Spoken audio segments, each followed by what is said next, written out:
Okay, what's up, everybody? How are we doing today? Welcome to the Australia. I'm not even gonna try. I almost did it. I told myself not to do an Australian accent, and I just about did it. Fucking freaking 5 seconds into the stream there. Hi, how we doing, everybody? Hope we're all having a good one there. Welcome into the stream. Been a little bit since doing any of this kind of stuff. 1 second, gotta get a drink. Eben, I think I saw you in there, or is it Zwed? Whichever one. Eben Zwed. Yeah, I think I saw you there. So how are you doing? Good to see you, buddy. I'm trying to get my chat set up because I still don't have a second screen, and everything is terrible. Actually, correction, I do have a second screen. However, my computer's second HDMI port is not working. So, you know, just things. So anyways, we're gonna take a look at the Australia pack today, and I have started to lay it all out before us here. So I got like pretty much all the way through it, and then I kind of got wrapped up watching Jonty's stream. Jonty's having a stream right now, as well, kind of going over the pack and everything. But yeah, I got halfway through and started watching his stream, got distracted, and kind of stopped. So we're gonna kind of go everything in the pack so far that I had, and then we'll kind of go from there. And then we're gonna build today too. If you can't tell, we are in Thornton Hills Zoo. First time in a while we've been in Thornton Hills Zoo there. But yeah, this Australia pack is what I needed to kind of get a kick in the rear for creativity's sake, kind of thing. So what's up, Crocs? And Eben, yeah, what's up, buddy? I'm building like crazy right now. Yeah, so yeah, speaking of, like, yeah, I had a huge kick. I was building in, a lot of you watching know, Zooton Tower the past week. Got kind of a bit done in there. I wanted to get a bit more done, but I was more inspired to build in Thornton Hills Zoo for this, that, or the other reason. So, oh, okay, phone. Again, my phone is my chat, so if you hear it fall every once in a while, it's just, I'm real ghetto today. But yeah, so anyways, Australia pack. First and foremost, my overall thoughts are, I think this is a good pack. I don't know if this is gonna be a good pack for everybody, but for me and certain builders like me that like to do the realistic aesthetic and such, I think this is a great pack and a must-have pack for those kind of builders. Mainly because of, and we'll get into this for the pieces, mainly because of the corrugated roof pieces, the metal sheet wall set, and a few of the planks, even though they're unfortunately not flexi colored, a few of the plank sets in here are really, really nice. So it's kind of the Studios pack for Planet Zoo. If you don't know what that means, in Planet Coaster we had a pack called Studios pack that really focused on like backstage stuff. We got like cars and pallets. Oh yeah, we got pallets in this pack. Pallets and like chain link fences, cries and Planet Zoo chain link fences.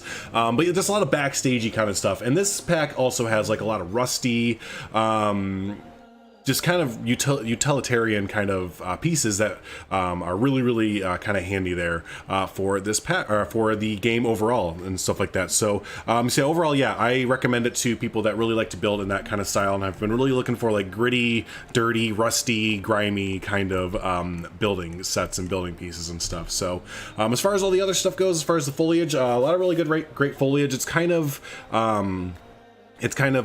specific to like deserts and stuff like that. We'll get into that as well, but the foliage is really nice, and the scenario stuff, I don't really touch on that because I don't really play the game to play the game, but I'm sure that's all nice too. You know what I forgot to do, and I just realized, is I didn't do the social media thing. So let me go on the Twitters real quick and actually like try and be a content creator real quick. I'll just try. It's like rule number one, no one's gonna come and see you if they don't know that you're live. That's like the first rule. So it's like, hey everyone, I'm live. Yeah, you have to like let people know. That's kind of the whole thing, isn't it? So let me go ahead and do that. It'll take 2 seconds here. And hey, once I do this, if you all want to retweet it and be cool, you know, and let your friends know, and they'll let their friends know, and eventually we'll have a bunch of friends. Hey everybody, we are live now, looking at the new Australia pack for Planet. Tag Planet Zoo. See, then you have to ding Planet Zoo and let them know, like, hey, Planet Zoo, look at this thing I'm doing. Look at the new Australia pack for Planet Zoo.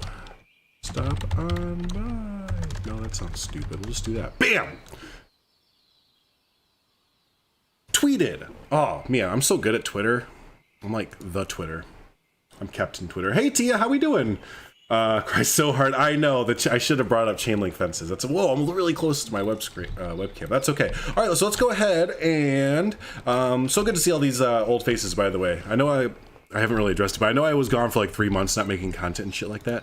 But yeah, I'm glad that y'all have come back and stuck around and everything. And that's all I'm going to say about it. Bam, let's go. Let's look at some stuff here. So the Australia pack comes with what, 250 pieces or something like that? That's pretty typical for a Frontier Planet series pack there. We'll just kind of go through. These are in no specific order, really. They're just kind of how I place them down kind of thing. So, yeah, going from left to right. So we have these nice shop signs here. A lot of stuff is recolorable. Now, they changed up the flexi color. The color, oh, they spelled it the British way. The color editor. So when you click on something now, instead of the colors being right here, you have like a color editor. And you can change all the colors for stuff if you'd like to here. So I know some people were kind of getting confused when the pack first came out, thinking it was a bug that like the colors were gone and stuff. Nope, it's just in its own, like it or not, its own little thingy over here now. Personally, I kind of liked it when I was just sitting out here, but I kind of get it from a UI standpoint. So yeah, just keep an eye on that. Here's a nice little awning here. Thanks for the retweets and tweets and all that stuff there. I appreciate y'all so much. So there you go. A lot of the stuff is recolorable. I'm not going to do flexi on everything, but you know, just keep an eye out for that. Again, keep an eye out for the color editor over. I'm going to keep making fun of it just because it's. Why would you put a U in color? It's not color. It's color. All right. Anyways, so then we have our first. Let me unpause it real quick so you can see it. We have our first animatronic in the game for the kangaroo here, the Roo, with a Joey in it as well. Color, yeah. You don't get why yeah. It says color when you click, did it? That's awesome. Wait. So they had like, oh my god, you're right, paint color. But it's the color editor. It's like they had someone from the UK edit the first part of the UI, and then the second part they sent off to someone in like the US or India or something like that. It's an extra click that shouldn't be there as you. Yeah, that's. Thank you. I didn't know how to pinpoint it, but yeah, that's exactly what it is, right? It's just more clicking, and sure, like it's one click, but it's an extra click. And if you're changing like, it'd be like, yeah, it's a lot of clicks. So, anyways, that's exactly what it is, though. You're right. First animatronic, and it looks really good. I actually really like it. Only thing I'm a little bit bummed out about is that you can't turn it off. And in Planet Coaster, we had an option to click and turn it off, so it would just be stationary. Don't have that here. It's not the biggest deal, but it would be cool if you could turn it to stationary, not be an animatronic. Kind of like this guy next to it. We have the nope, that's not an emu. It's a cassowary. Cassowary. So you have the cassowary here, and it's actually recolorable. I didn't know that. That's pretty cool. That is pretty cool there. I like the wood texture on this as well. And it does seem like, speaking of recoloring things, it does... Wait, let me turn down. There we go, turn that down. It does seem... What was I saying? Oh, that the blue tint goes away when you're recoloring things for every single item now. Before, the blue tint kind of stayed for some items, and other items it would not be there. So now it's kind of universal for all the items there. So the Chinola... Yeah. That's a factual thing to say. Thank you. So we have the Australia road signs, which these are pretty cool because you actually see these in like Australia. Like when I was doing some research for them, you actually see these like just put out in like the outback and stuff like that, just hanging out. It's like, oh, okay. So these also fully recolorable. Some awesome wood planks here. These unfortunately are not recolorable, but you know, they're really nice though because you get some really tiny ones. With as well. Speaking of tiny, I forgot to bring up, we have some new filters, kind of all over the place, but that's okay. We have new filters here for, what is it, property? Yes, so for large items, medium items, and small items. So that is super duper handy when trying to find some items that you need when you're building and stuff, instead of kind of searching around, or, I mean, you can place things in your favorites and stuff, but that's still just really handy. So here's a new little art piece. Just a little pattern circle. You can change the color of it. Something escaped. Whatever. It's nothing dangerous is behind us. It's okay. Jonty was saying something kind of neat that you can do with, or that he noticed you could do with it, which is do this and make it a... You can make it like a... come on. Like a table. Like a tabletop. Put some like little legs underneath of it. I kind of see it as... potentially like a manhole cover. It's the circular shape of it's a bit weird, but you can maybe make it a manhole cover. I don't know. That's kind of one of those pieces that you can do a lot with, though. So there is that. What's up, Zekin? Hey, buddy. Removes a click that shouldn't have been there. So that's, yeah, we add a click in some areas and we remove a click in other areas. So, you know, we kind of even out. There we go. We have another shop face here. Also flexi colored. That's good. The big theme with this, if you haven't been able to tell you, is rusty. And I was kind of, you know, again, talking about that in the beginning. But yeah, rusty, just kind of good looking. I don't know. I like it. This is my favorite pack probably so far. Probably my favorite pack that has come out since release there. I have these decorative signposts. These are really neat. I like these. It's almost like surfboards. Really big surfboards, but yeah, in our color editor you can change up all of the colors for them there, so it's pretty nice looking. Pretty nice. Really like these poles.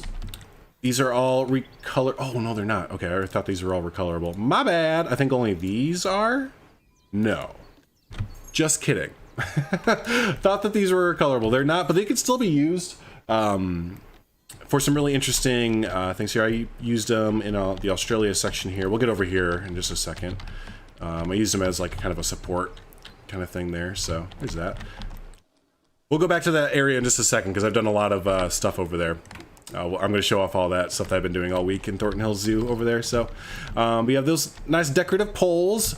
These just kind of natural wood logs as well that are really good for kind of support columns as well.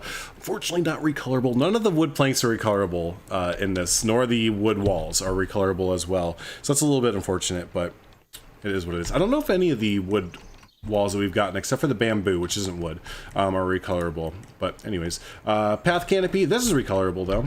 So it kind of combines the surfboards and puts them on a stick. This is really nice path color. I've used this in a few areas. I've kind of spun it though and made it into like one of that because that makes a kind of nice centerpiece path cover there. Here's your recolorable signs. This is like my new favorite recolorable. Sound drunk when I'm saying it. Recolorable. Yes. Signs. But yeah, this is like my new favorite one. I love the rusty look of it. It is like, even if you didn't even use it for a sign and just use it as like, you could just use it as a wall piece essentially. If you just sunk it into the ground and then kind of doubled it up, spun it around. You could really start to build, and you even have like structural supports behind and everything already. You could build a really nice looking, well, not nice, but you know, nice looking warehouse kind of building. This little sign here, I don't know that I'll ever use it for like a sign. Maybe probably I will, but I really like the texture behind it because I think that could be really useful for potentially sinking into walls or just adding as like an accent wall piece onto things. So there's that. These little signs are really awesome. They all of them except for the koala have a extra little flexi colored glossy piece to it essentially. I don't think this is flexi, no. It's just another little sign there. And then here's like probably my second favorite part of the entire pack here, which is these small art piece items. I don't know, I think I have all of them down here. But yeah, all of these are flexi colored, and you actually saw these if you looked at the trailer for, actually I already have it up over here. If you saw the trailer for the Australia pack, you would have, oops, not small, you would have seen, where are they at? These things. And there was a big question if whether these were going to be just kind of things that we couldn't recolor now, or if they were individual pieces, and yeah, they are. They're all individual itty bitty pieces that are recolorable. So you can make a hell of a lot basically with those things. Yeah, these are gonna probably low-key become must-have items for Planet Zoo. That's what I mean. There's just a few items in here that, again, if you're just like a certain kind of builder, like you really like building in a realistic aesthetic, there's a few must-have pieces. I was telling someone during the week that there's just a few pieces I keep coming back to, so that kind of makes it for me like a must-have kind of pack. So up next, we have the only, I believe, light coming to the game for the... Oh, no, I'm mistaken, because we have that as well. But the only kind of, like, building light... Oh, God, I forgot about the koala light. Let's get this out of the way. We have a koala light, and it does look like a koala. It looks like a grill, actually. Yeah, that's right. It looks like a grill. It's recolorable. It's flexi. It's a light as well. Yeah, obviously it's light mode. But it's flexi colored here, so you can make it, you know, red or whatever color you want to make it. I kind of see like a Fallout character in it. Yeah, someone else saw a grill. I can see it either way, but yeah, that thing is kind of adorable, I suppose. Next we have the little hanging off light. This little industrial light works perfect for warehouses and stuff like that. There we go. These fences are great. This fence is pretty awesome. It goes really well with the let's see, one second.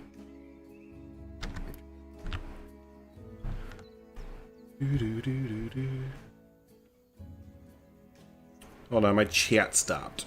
That's what I get for relying on a phone for chat. I have to reset it every once in a while.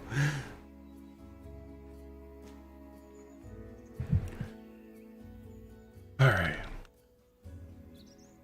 An emu? Yeah, I know, it should be an emu, right? Those little items are going to be so useful for gift shop. It's a Bobby! Yeah, you're right. Yeah, my chat really did bonk out. Hold on, let me just get off Wi-Fi. Ah! There we go. Think a junkyard. Ooh. You could almost do like a junkyard ecosystem build, right? I don't know how like versatile junkyard ecosystems are, but but yeah, no, you're right. It totally lends itself to do something like that. Oh, I was saying this fence here, it works really, really well with this one. These fences here, which I'm pretty sure it's literally the same texture. They just like kind of curved it and made it longer. But yeah, these two kind of fences work really well together. So God bless. Papa bless. There we go. So those are nice. These are fence pieces as well. When I first saw them, I thought they were like termite mounds. Like I first saw this little piece and put it down. I was like, oh cool, yeah, a little termite mound. I think we already have that. But yeah, no, they're wall pieces and they're pretty cool. They actually have, they're not flexy or anything, but they have this kind of neat like brick texture, and it's not very dominant once you get kind of farther away. It kind of looks just blended in mud, but when you get close, it kind of has this neat little brick mud texture to it. So I don't know how much I'd really use this because it's not flexi color, but the texture and kind of feel for it can lend itself in the right situations to some really nice things. I thought this was a really nice touch with the flexi colored light post here. I said that assuming it was. I like the little solar panels that they put on top of it there. It's just nice. I don't know. It's a nice little, cute little touch there. So, how many gift shops does Sriracha have? Oh, God, don't they have at least 6 or 7? I feel like we have to deal with an animal real quick that escaped. I just hold on. I don't know how much y'all can hear it in yours, but I can hear this so much. Asim, get no, Asim, get in the, go away. You're scaring everybody. Okay, I think we got him. We're good. Gosh. Adobe. Yeah, that's exactly. I was thinking that same thing. If you're doing like a desert Adobe kind of thing, they would fit perfectly in. But okay, so next up we have our first wall. Something else has escaped too. I can still hear it. There, they got it.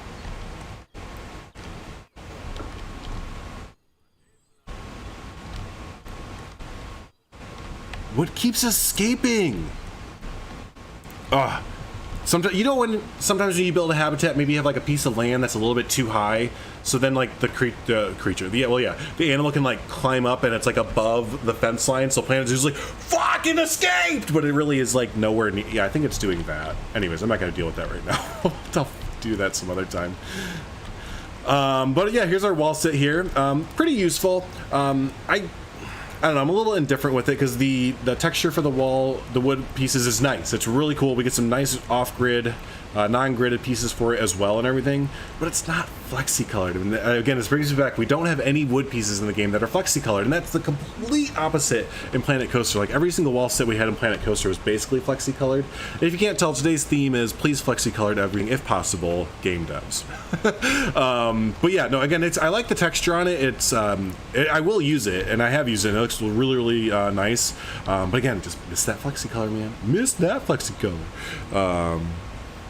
We have one so far, but I'm adding another one. And by one, you mean one that's split into like 5 sections. So they light up at night. Oh, do they? Oh my god. Yes, they do. They are so neon. That's actually kind of nice. So yeah, again, there's the wood wall set. We have another wall set as well, similar to, let me get Australia pack back, there we go. Similar to that one, which is the metal sheet wall set. And this, because it's flexicolored, if it wasn't flexicolored, everything would be terrible. But this is such a great set. And I'm probably going to go back through and like change out most of my, hey, let me flexicolor them for you. Oh, you can't, okay. I was looking for that flexicolor button right here, but then the actual one came up, so I was like, wait, where'd it go? But anyways, yeah, I'm gonna go and change out most of the backstage buildings I have to this metal sheet wall set between this and the concrete. Oh, speaking of concrete, God, I'm all over the place with this pack today. Speaking of concrete, we can recolor concrete walls now. So that wasn't a thing before, right? I'm pretty sure that was not a thing. But yeah, we can recolor concrete wall sets to be closer to actual concrete colors and stuff like that now, which is pretty awesome. More flexicolor. So, you can't turn them off. Oh, so they're just constantly neon glowing. Oh, you're right. There's no turn off for it. Well, that's. What if you turn them to like black? Will they somehow neon glow black? But I mean, again, that defeats the purpose if you want them to be bright. I mean, no, they won't, but it defeats the purpose of them being any color you want them to be. Word. So are there off-grid pieces for the metal sheet walls? There are, yes. Hey, Mineral, what's up, buddy? Yeah, there are. Let me keep going through there. My ADHD is high today, so y'all gotta keep me on track. Like, little, like, guiding questions like that. Just keep guiding me back to, like, you know, what's going on. And I'll get there. Yeah, they were pretty consistent with the two wall packs. They both have the same exact pieces. As far as like non-gridded and stuff goes, so yeah, you can get crazy with it. So yeah, again, this is why I'm pretty heavily putting this pack in. You kind of need it. Like, there's certain of you, you know who I'm talking to. You kind of need this pack. If I say that and you're like, I think he's talking about me, I'm probably talking about you. So. Let's keep going with it. We have some of these really nice metal beam, these junctions as well. These they're not big at all, actually. What we're talking about these tiny little pieces, a lot of teeny little off-grid, nice little flexicolor pieces coming along. Everything, exactly. Hey, Toves. Yes, yeah, dude. No, I was thankful to Frontier for giving me a code for early and everything. Been having a lot of fun checking it out this past week, getting the hang of it and building some stuff and everything like that. But yeah, no, it's a good little pack. I definitely like it more than South America and all that. So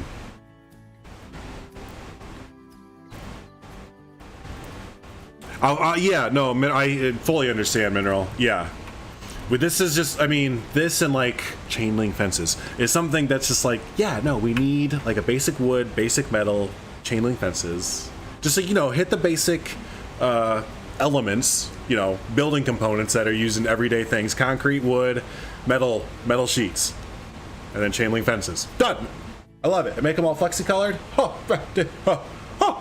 So that's all we need. We're simple, pretty simple. Let me just keep putting a few of these out so you guys can see kind of the different things we have. Now, I do like the flexicolored, and it's flexicolored as well as having some of these. Let me just get a different color altogether, just to see how the texture works. Yeah, it has these nice little bumps and bruises on it, just kind of going back to that utilitarian, rusty kind of vibe. So really enjoy that.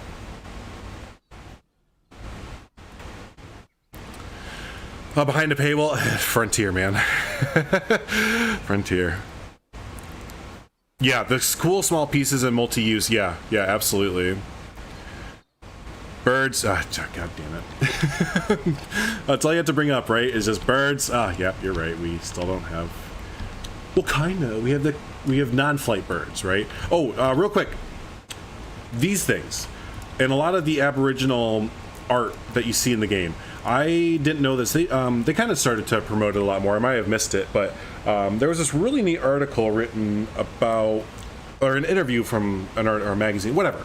I read an article about the development of this pack and how closely Frontier worked with like Aboriginal like tribes and like peoples and basically of Australia to really kind of focus on that aspect. And looking at the comments from some natives of Australia and stuff like that, it seems like that's like a lot of them like, yes, thank you for doing that. Like, it seems like that culture isn't really talked about or really brought to the forefront a lot of times. So, and Frontier's really good about that kind of stuff as far as like being respectful to the culture that they're doing, or really bringing to, again, the forefront or limelight, like, you know, maybe things you didn't really fully know about it. So with all that being said, there's certain artworks like this one.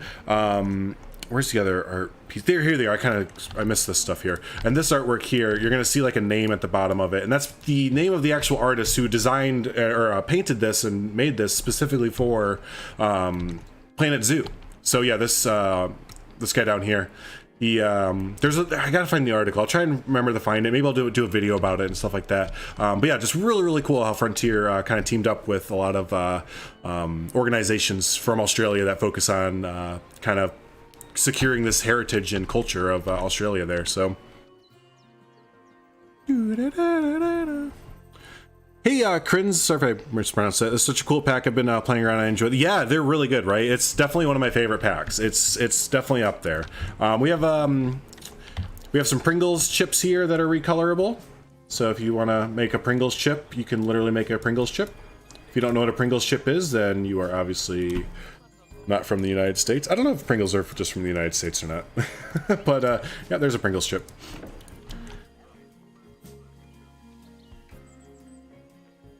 Yeah, next to the gecko exhibit that we have, you know? I know. Yeah, it's kind of like, wait, we don't have a gecko. Unless they're like saying that the blue-tailed lizard is basically a gecko. They're like, you know, I mean, basically. Oh, here's the big painting. Here's the really cool painting. This is the one that really caught my eye.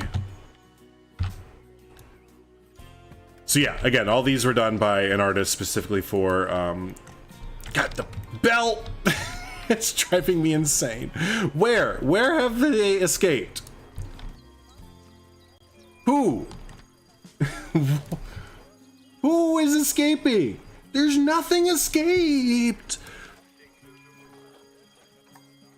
Asim is still escaped? I like got him a million years ago. Like, I don't even know if y'all can hear the ringing that much, but why is Asim still out of his... Get the flamingo and put it away, please, so I can just review the get it? No, hey, get it.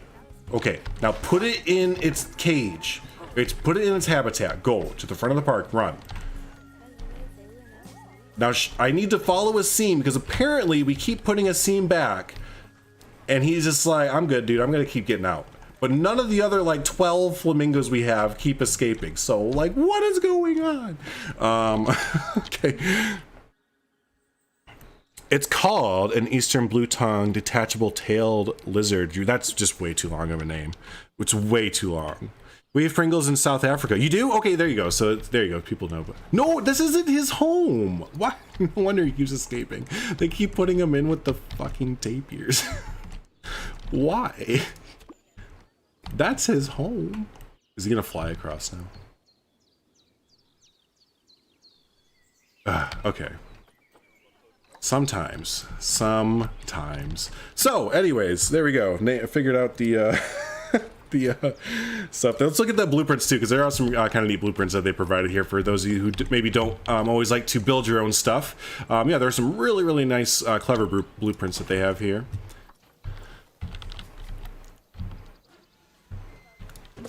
There we go. Yeah, I really like how they put these together. Good use of all the... Oh, we haven't got to the foliage yet, which is like my favorite part. So there are those. Any more blueprints? I don't think so. Oh yeah, there's these, but we kind of showed those off before. I think that's it as far as those go. Yes. Oh, and the last items. Gosh, how could I forget these? Are the pallets. kind of goes with your backstage stuff. Yeah, the palettes are great, except not being flexi-colored. But yeah, they are really good. Just another one of those things that highly requested, highly needed kind of thing. Still got sleeps in my eyes. Cool, so yeah, that is all the building pieces that we have for the pack there, more or less. Now, one thing you may have noticed that we didn't have, and a few of us thought was interesting, no new doors or windows or anything like that. So that is kind of interesting to see that there's, yeah, no new windows or doors, kind of think. But I guess to be fair, it kind of feels like the African doors, I guess a bit, could fit in with the that a little bit. But I don't know, it kind of feels like there should have been some theme-specific ones there with it, but, you know. So there's let's go ahead and look at some nature. The yellow roads, yeah, they are neat, and they're flexi-colored as well. So and I was saying when I was doing my research for them for the Australia pack this last week for building, you see these signs, like there's literally just like dingoes ahead, you know, or warning dingoes in the area kind of thing, and it's like, man, Australia, you cray, man. Australia is just crazy. But on the other end, I've seen an interview with an Australian who's said the same thing about the United States. Who's like, the Australian was basically like, yeah, we have big spiders and lizards and stuff, but the United States has black widow spiders and like lizards and snakes that could just bite you in an instant and you'd be dead. He's like, I'm more scared of the North America overall than Australia. I was like, I never thought of it that way. Excuse me. So here's the foliage for the new pack here. We'll go ahead and lay all of them out here. But yeah, really like the new foliage. A little bit, it feels a little bit skimpy, but I suppose Australia doesn't have like the most robust foliage around, since it's mainly like a desert. But yeah, with the little bit that we do have, packs a punch, I think. So we have these what are these, fan palms? Yeah, fan palms here. A lot of them here. You know, just with placing down those together, they make a nice little jungle scenery set there. So it's what Mike called it. Oh, okay. Oh, I remember seeing him say that. Oh, is in the piece's name? Oh, thank you, Toes, because I do want to. I didn't realize I put that. By John Smith Gumbula. I'm probably pronouncing that wrong, but yeah, if you want to look him up, I'm sure if you do a Google of the artist's name here, John Smith Gumbula, and hey, how was the park? It was good. Yeah, did you have fun at the park? Yeah, did you go walking? My wife and dog are home from a long walk at the park. So, but yeah, if you want to Google the artist's name there in Planet Zoo, you might find the article that I was referencing early there. Here we go. Some new doors and windows are needed. See, I was mainly thinking shutters. I immediately thought shutters, because we don't really have any of those. Really, we have like one or two sets from the African and South American, but yeah. We have wasps. Yeah, right. What's up, Barbase? Is they change the way they recolor things, especially when you want to recolor a group of items. Yeah, the grouping recolorable, that seems like it's not supposed to be like that, to be honest. It seems a bit off. And yeah, like Eben was saying, the recolorable option, like I understand what they were trying to do, but it adds another click, and like that's just more, it's just more work, kinda. So I know I'm not really talking about the trees as I'm placing them. I'm just trying to place them first here, and try and catch up with chat too. But how you doing, Arbase? Good to see ya. And think of a second thought about it. Yeah, right. When I used to visit my grandparents in the South, United States, in Arkansas, and my uncle who lived in Arizona, I used to visit them off and on between summers. And that would be the same thing. You had to check your shoes in Arkansas for black widows, and in Arizona you had to check for scorpions, because they try and get out of the heat and go into your shoes and stuff. So. And like here in northern Illinois, where I live right now, we have to watch out for like brown recluse spiders. Like those things are just, one of our friends that we used to know, they got bit by one in their like upper thigh, and it just turns into a big pussy, and they gotta like cut it out. It's nasty, man. He's nasty. Nature be wild, bro. Just nature be wild, and most of the time it wants to kill you just for being in its presence. I mean, that's just kind of how nature is. It's like, are you looking at me? I'm gonna bite you and kill you. It's nature. All right, so here's all the new foliage here. A lot of really nice, like I said, not like a ton of new stuff, but the stuff that we do, it packs a really nice punch in it. These little, let me get some grasses going here. So you can kind of see a little bit better. Yeah, these I've used these way too many times. Even like just sinking them in just to use the tall grass part there. Oh, this is such a great new piece. This only comes with the Australia pack DLC, kind of unfortunately. There is another grass that came, I believe, with the free update that looks very similar to this, minus the like wheatgrass coming up on top. We have a burnt version of this too. They should do this with every single foliage, I think, or every bush or whatever. I think they should make a burnt version of it as well. I think that really adds a lot to it. Ready to go to baseball practice in a few minutes. Nice. Hey, have fun. It's been a while since I've watched you play Planet Zoo. This is the first time I've made content really in like 3 months, to be honest. So you haven't missed anything. Don't worry. I had a very eventful summer, to say the least. So it's all above and the snakes. Yeah. Some styrofoam feet for the placeholders, right? Yeah. Where the biggest danger in terms of animals is to own a pet. Oh, interesting. Interesting. I kind of talked about these fan palms here. Really, really nice. You can add these just about anywhere in any biome and they'll thrive, kind of thing. These are interesting. I've never heard of these or seen these before. But these are, yeah, desert bloodwood trees. Really interesting with the flowers, kind of. I think they're flowers, or maybe they're fruit on top there. But that's very biome specific to the desert, I'm sure. Then we have gum trees, which I love these gum trees. They, ghost gum trees. If you, wanna, yeah. For you. Yeah. I kind of see these, like, I've, was in Wisconsin and kind of around this area too. We have white birch trees that kind of look like this. We have birch trees in the game now, but they're not like white birch trees. The ones that I'm used to seeing have like black lines going up them, basically, like little black marks. But I could like see this being a substitute for like white birch trees and stuff like that. But yeah, the white gum tree overall, I really, really like this. And it's climbable too. Most of these trees you see are climbable and interactive, and we'll get to that too soon when we look at the new Australia section. Here's your eucalyptus trees, which I think these are the standout trees. These they're, yeah, rainbow eucalyptus or stringy wood eucalyptus. So there's 2 new eucalyptus. I thought it was a bug during the content week. Whatever, I'm starting to get hungry, so I'm all over the place. Anyways, there's 2 new eucalyptus. There's rainbow eucalyptus and then the stringwood. The rainbow eucalyptus, I believe, is just part of the normal game, and then this is specifically for the Australia pack. But I think these trees are really, really big and canopy and bushy. And then you kind of have the skinny one here. I think they're really, really versatile, not just as eucalyptus trees, but just kind of as a general forest kind of tree there. So, my dog is less than a foot tall, so not particularly dangerous. You know, you got a little football dog. Yeah. But just to be blunt, not good. It wasn't a great summer. 2020 can end now, basically, and we can just move on from it. I might make a video about it, or maybe like a Discord thing, but here, a little bit squeamish moment. So for those of you who don't like to see like scars, like bad scars or anything, look away just for 2 seconds. But I got this over the summer, and my finger was an exploded hot dog for a little bit, basically. So I'll get into that some other time when we're not doing the Australia DLC. But yeah, it was an eventful summer, unfortunately. So we have these awesome blueprints back here too. I really like the direction they've gone with the blueprints lately. They're just, I don't know, they're whoever's doing their blueprints for Planet Zoo is doing a great job. That's great. Like, this is something I probably would just plop in like somewhere if I didn't really wasn't feeling like this is great. It's just, yeah, plop and go. So there you go.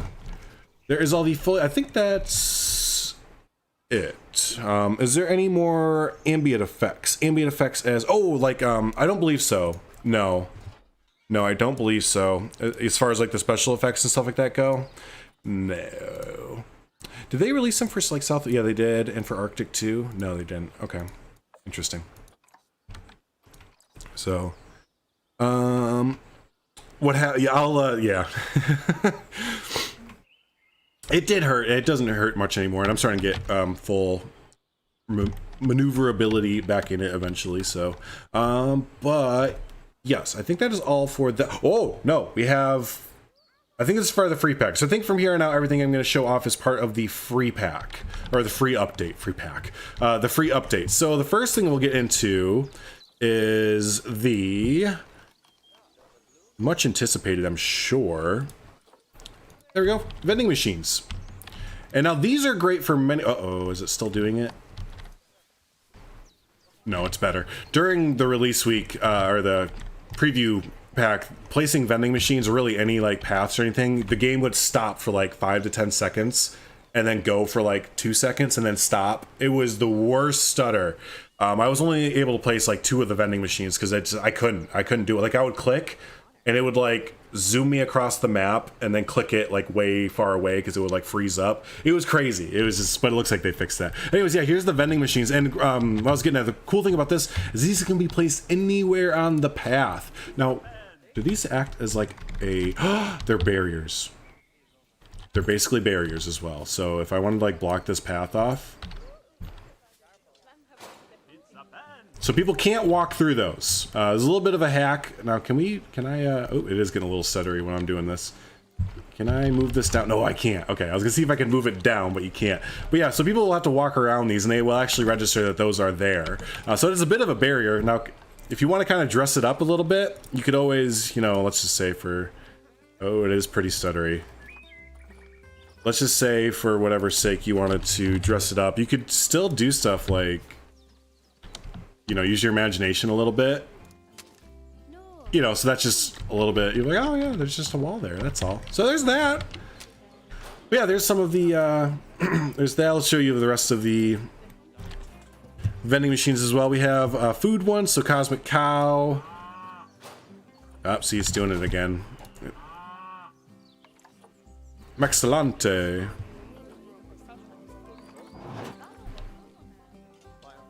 So pretty much all of those, and then we also have drink stalls as well, and those are a little bit skinnier. I like how these look because they actually look more so like traditional vending machines.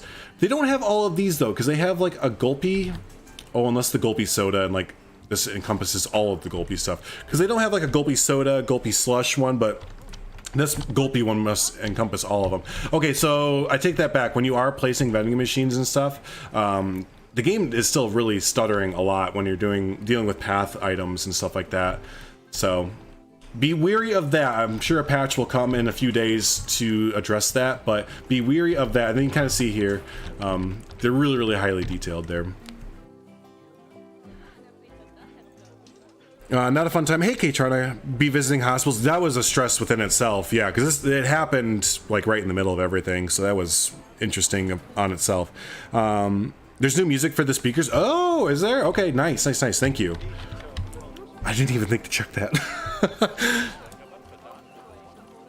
Where are the speakers?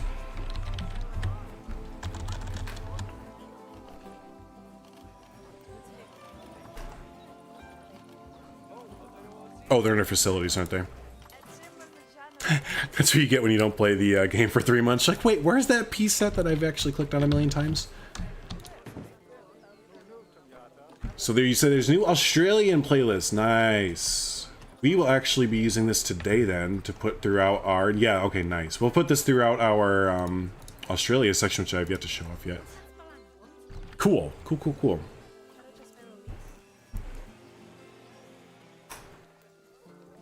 The pandemic made the hawks and eagles more prominent in urban areas here in Cape Town in South. Oh, so yeah. And a hawk grabbed a cat over the. Wow, really? I've heard that in a lot of places that wild animals are kind of, you know, being more prevalent in certain areas and stuff.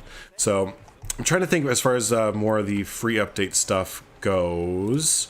Screens and cameras.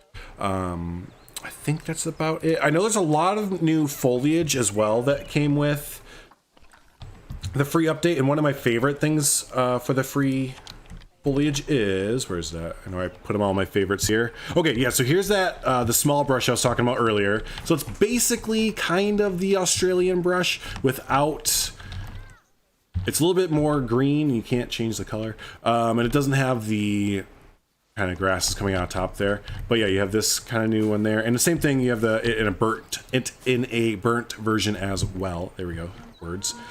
And then where's these saplings? I'm almost positive I put all this because the saplings are such a welcome addition. Okay, I didn't. But if you type in sapple, we have a bunch of variations for sapling trees of a lot of the regular trees that we had in the games, like oak, Brazil nut, Scots pines. Yeah, these are seriously some of my favorite things there. I love the teeny tininess of them, mainly because you can take a lot of them and you can make some bushes out of them now. And granted, we already have like a lot of bushes, but I mean, yeah, you can really, you know, get versatile with it there. Make some new kind of plants. So yeah, I think that's really, really neat. I like that a lot. Did you do the rocks and the paths? No, I didn't do the paths. It's a good thing Toes is here. Yeah, so we have one path that I actually never used, and I don't know if I ever will use it, to be honest. It's a bit too gussy for me, but yeah, we have this mosaic path, which is, it's really, really nice looking. Just for my kind of building, it's a bit too nice looking, basically. So we have that, and then we have the, I really like this one, the earth path. Really like how this looks there.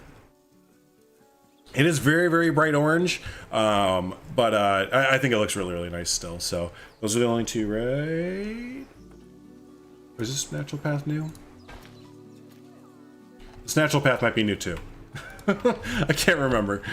I feel like it is. I feel like we haven't had these little barriers there before. Can you sync them into the path without causing path issues? Oh no, nope, you can't. Nope. Fake walls work really awesome. Like, looks like they're, I guess they're browsing. Oh, that's a really great idea. That's a great idea. So you said rocks? We have new rocks? I wasn't aware that we had new rocks.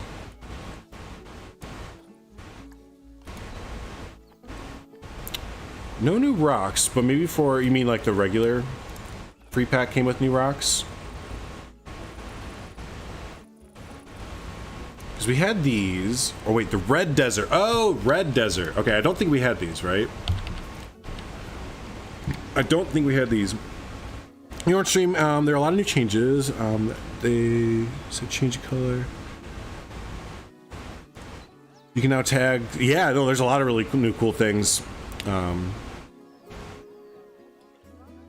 This conflict go through each other. Yeah, I noticed that the koalas kind of sit in the middle of a tree and it'll have like a branch going through their head and they're totally cool with it. So, you know, that stuff's gonna happen, I suppose. So, yeah, okay, so yeah, we have these this new rock set here for the red desert, which is part of the new biome as well, which I actually haven't checked out the new biome either. But yeah, so you have these new rock sets there. They fit in really, really well, especially with that.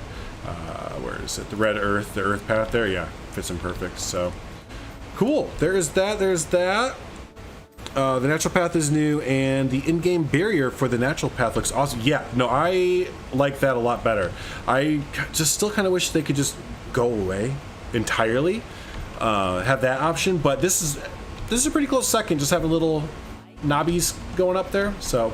Awesome. Well, I'm going to leave this open just in case someone joins later and they haven't seen the new pieces and they want a quick overview. I'm going to keep this out, but I do need to remember to get this out overall when we build. So, but let's take a look. I'm going to do a full video on this for the channel, you know, like a regular 15-20 minute overview video or whatever, because I haven't finished it. We're also going to be doing some building starting after we do some touring here, but expect a kind of overview, cinematic, or whatever you want to do, video of this area that I'm about to show off as well. So keep an eye out for that. But yeah, let's take a look at the new Australian area of Thornton Hills Zoo. If y'all don't know Thornton Hills Zoo, this is a pretty fleshed out, just about done, full zoo here that I pretty much have built the whole thing, but little certain areas have been touched up on by awesome community members and such like that. So, but yeah, if you haven't caught up with it, it's on my YouTube series here. If you're not subscribed, you know, subscribe to my channel, go check it out. There's a whole playlist set up for it. You can see this zoo from the beginning there. So that being said, let's go ahead and look at the brand new Australia section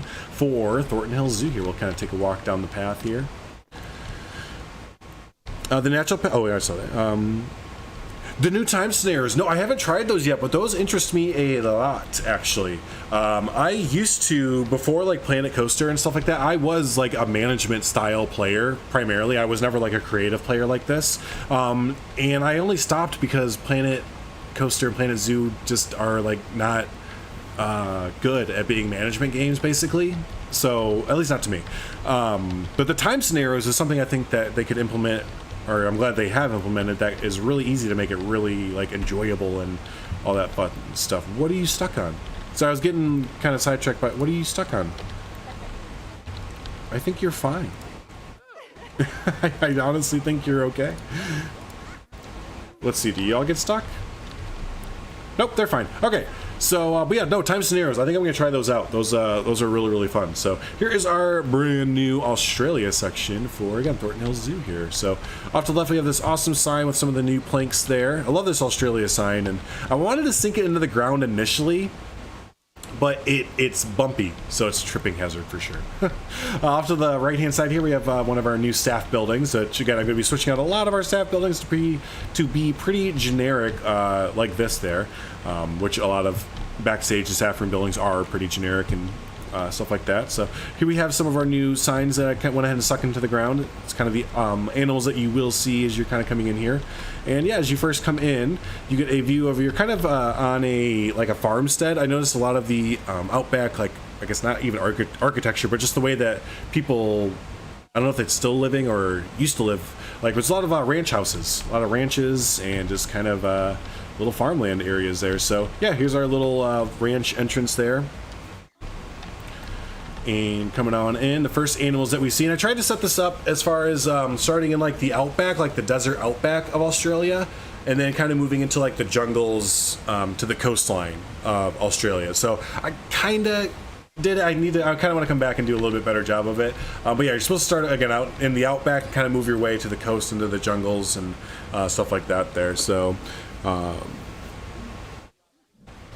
you got in an hour, you got the bronze. Hey, that's a good start at least. The Australia sign upside down in the ground, yeah, but then it's a mirrored version of Australia, so it looked kind of weird. So, and I really like I mainly like that wood texture. I really like that wood texture. The back of it's just brown and you can't change the color, but it's literally just like one or two little pieces, but it's enough for my OCD to go no. As you first come up here, our first animal is going to be the red kangaroo here, and here's where you get your first good look at the brand new color variations for our for the animals there. So that's something that came with the free update as well, which again, yeah, is the color variations. So you can kind of see here we have, I think, 4. I think we got 2 and 2. So here's our red kangaroo habitat there. Australia is upside down. That's a fair point. I love how these guys look, though. They are pretty awesome. Not my favorite animal of the pack. Probably like second favorite, but yeah, I love these. So there we have, what's his name? Jalu? That's interesting. So there's that, and our little viewing area over here. So let's move down. It's supposed to be a baobab tree. I did this trick before when I was building an African section of like my cheetah build, but this is a kapok tree upside down. And it's supposed to be like a baobab tree, basically. So, but as we come over here, what were you saying about the? You can change the color. Oh my gosh, you can change the color of the education signs. That's wild. That's actually kind of wild. This is another little viewing area for the kangaroos down this way. Actually get a nice view of them over here. Oh, there's 6. Just kidding, there's 6.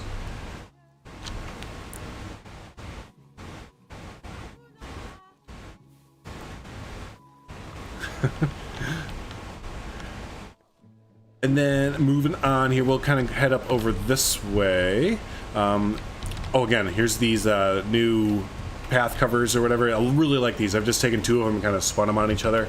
Really like the aesthetic that they give off. They actually work really well as path covers. People, there's literally a trash can right there, dude. Like, come on. Up here we have our dingo habitat. So there's our dingoes. Mandy's Gaming Art. Hey, thanks so much. I appreciate that.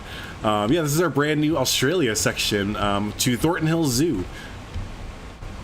But I love the, a lot of people were mentioning on Twitter that they were most excited for the dingoes and stuff. While they might not be my favorite animal, I definitely, I love the just feel of seeing the packs of dingoes run around. And yeah, they kind of remind me a lot of the wolves and stuff like that, but you know, they still have that different coat aesthetic and kind of different pack behaviors and stuff.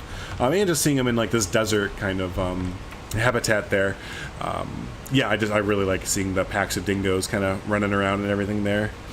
So, oh, thanks so much. Have you played? I remember you used to play, or do still play. Forgive me. Planet Zoo, right? Or was it The Sims? I try and keep track of everything, but yeah. Hopefully, you're playing the new pack and everything there.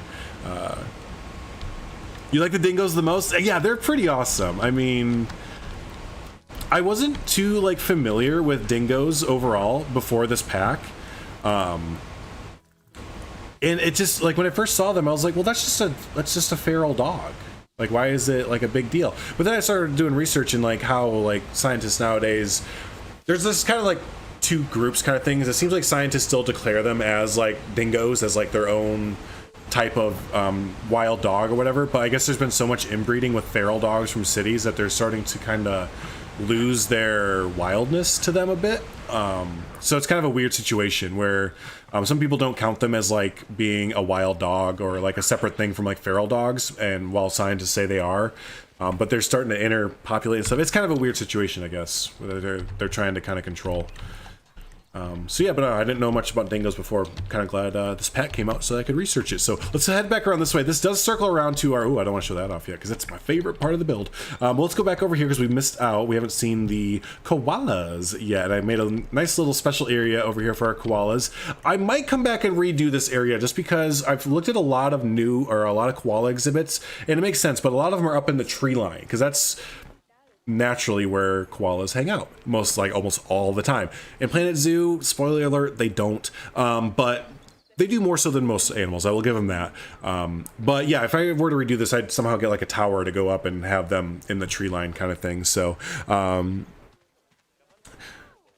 seems like they get the most animation. Yeah, they did. It looks like they added a lot of new animations to them, not just like the same wolf animations. So maybe a Lion King standoff with the lions and dingoes. Oh god.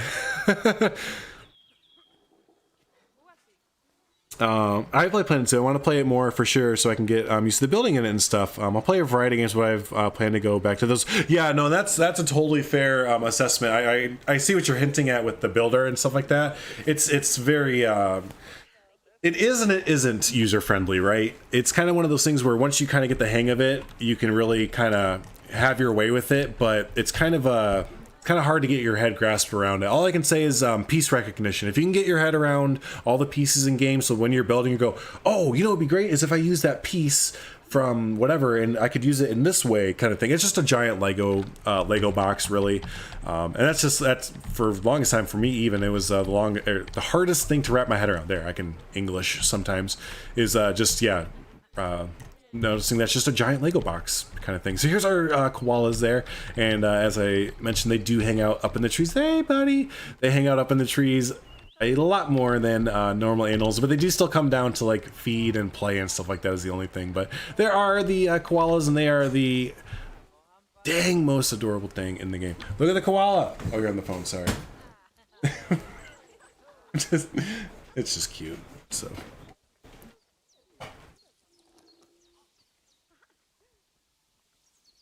what? No bark. Don't be a dingo. Murphy, where's your bone? Look at Mama's got your bone. There you go.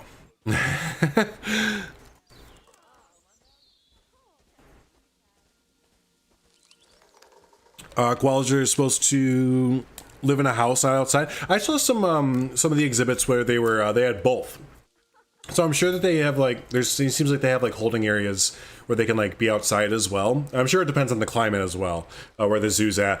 Realistically, where this zoo is located, which is supposed to be like northern Illinois, they probably wouldn't. You're right. They probably would not have an outside enclosure. But yeah, yeah. Building is stressful.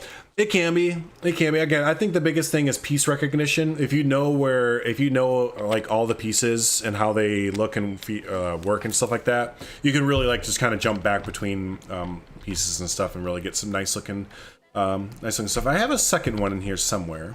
Maybe he's eating. No. Do we see the second? Does anyone see our second koala?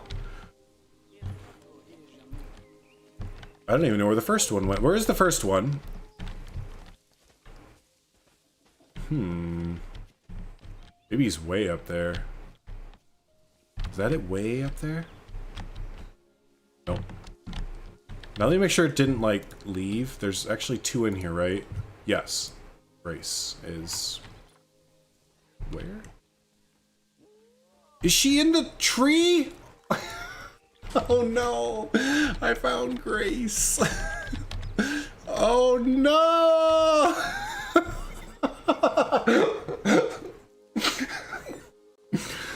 Oh no. For the longest time, koalas have been kept indoors only in many zoos, but it isn't healthy for them. It's been linked to cancer cases. Really, that's kind of interesting.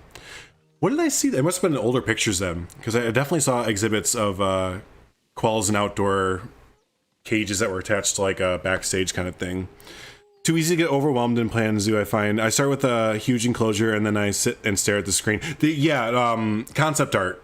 Start with concept art or like a real life thing. I almost always have to do that, so I need to take a picture of that. I know, poor little koala. I don't know if it's stuck or what, but it's it seems okay. It seems okay. If you have trouble in piece recognition, go through beforehand and lay out all the materials first. That's a good idea, Tia. I never thought of it that way. Yeah, like just get your materials out that you want to build with, kind of thing. There's some meshing issues. That's to say the least, right? Let's go ahead and try and rescue our buddy here. Hi, yeah, you think you're holding onto a tree, don't you? Yeah, you do. That's okay. That's okay. Well, with that knowledge in mind, then it sounds like I need to switch this habitat up and make an indoor one, which I'm totally cool with because I can do that no problem. I'll have to kind of redo the staff path back there. And probably redo this a little bit, but yeah, I can make this all like an extension of a building and just have it be a koala building and maybe like have a dingo. Maybe I can build like a dingo underground, not underground, but like dip down terrain viewing here. I don't know. That opens up a lot of possibilities. So I'm glad. See, this is why when I was building over the week, I talked to one person over the week that didn't have the pack. I'll admit, I talked to one person, but it's like I wish I could have shared pictures because like I'm not the most zoo savvy. Like I can make like a nice landscape and stuff, but I'm not the most like animal savvy. And to be completely frank, I don't want to put in the research all the time. It's a lot to research. So I was like, man, I want to share with people so that I can see if I'm doing this right. Oh, on the other side, I forgot, I do want to keep this though. I kind of wanted to have a spot for like showcasing Aboriginal like art and stuff like that, I guess you'd say. So I kind of made this little like viewing gallery. I didn't put cables because I couldn't find a small one, but there's supposed to be like cables like you'd see in like a museum, like holding up some of these and stuff. So but yeah, let's go ahead and move on here to the newest area that I haven't, as you can tell, I haven't really finished yet, that we're going to kind of be building on today, because it really shouldn't take too much. I say laughingly, shouldn't take too much to really finish up here. There we go. But this is built based off of, we have another habitat too, the cassowary. We have, this is based off of, what was it based off of? The San Diego Zoo. San Diego Zoo's Australia Outback, like concept art they had. I don't think they ever built this building like this. All the videos and stuff I saw, it showed like a building similar to this, but it didn't have a lot of the elements. But yeah, I really liked it from the concept art, so I decided yes. So yeah, I think this kind of represents more of the architecture you'd see in like the colonial cities of Australia. So maybe like, there's more city and towns kind of thing. So you, overall, again, you kind of work your way from like the desert outback to the more like coastline cities, lush kind of thing. Because it goes between, because you kind of move into the last animal that we have here is the cassowary, which lives in the jungles, to my knowledge and stuff. So we have 2 cassowaries, by the way. There's split between here because if you were to put these together, they would kill each other because that's just what they do. They're dinosaur birds. I've never heard the noise that they make. What is that noise right now? Are you kidding me? That is not the noise you make. I mean, you look like this, so I guess that's probably is the noise you make. That sounds like the most terrifying guttural, I don't know what. We're the standard for years. It's only in the past few years things are changing in temperate climates. Yeah, and that's kind of what I was thinking too. Like if the climate is appropriate for it, like that makes sense. But again, the climate that the zoo's built in is, it gets down to like, negative or cold in the wintertime. So yeah. Bengal tigers have color variants. Yeah, I think all the animals are starting to... That is not a noise. Like, what is that? dude, dinosaur bird, you are fucking crazy. Researching enclosures not realistic to do the same in a game. Yeah, that's kind of, and I had a week, you know. That literally like gives me bad juju chills down my spine. I hate that noise. That is so crazy looking. Yeah, I do like the bare minimum research, right? That's me. So does it look good? Cool. Is it kind of realistic? So I can get every detail. Yeah, I wish more zoos had the 360 cam videos with it. Yeah, I love that, Toves. That's my favorite part of this pack, I think, is that they really leaned into the Aboriginal tribes or artists and stuff like that. Yeah, that's definitely my favorite too. So, but yeah, that is the new Australia area. That is the new Australia pack and everything like that. So we're not going to stop streaming yet. I'm going to go ahead and actually fix some of the stuff that I borked. There we go. I'm going to build just a little bit more. We're going to kind of probably not fully finish out because I mean, when I do detail work, it's literally going back through the entire land and be like, okay, right here, right here, right here, right here. You're not stuck. What are you finding a bin? There's one right there. Hey, guess history, is this new? I feel like this is a new button. Anyways, yeah, we're gonna build a little bit. We're going to build a little bit.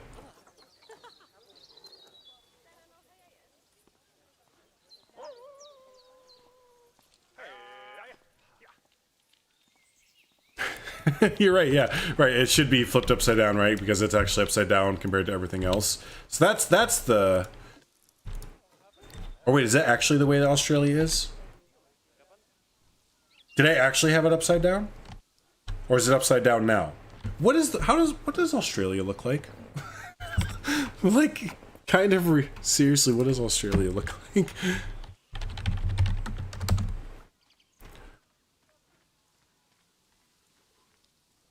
Google. All right. Oh, I did. I actually had it. I had Tasmania upside down. Sorry, Tasmania. Yeah, this is Tasmania. I definitely had them actually. That's the right way now. Yeah, now it's right. Okay, so we weren't just making jokes about Australia being upside down because they're at the bottom of the earth. I literally just had it upside down. There it is. Okay, that was fun. Thanks. That's kind of fantastic. Maybe do a download. My flags have the Aboriginal national flag. What's that? You made an Aboriginal flag? Someone has been using my zoo vlogs to help them. Oh, that's awesome. You have enough of them, right? Looks like that, only not made of wood.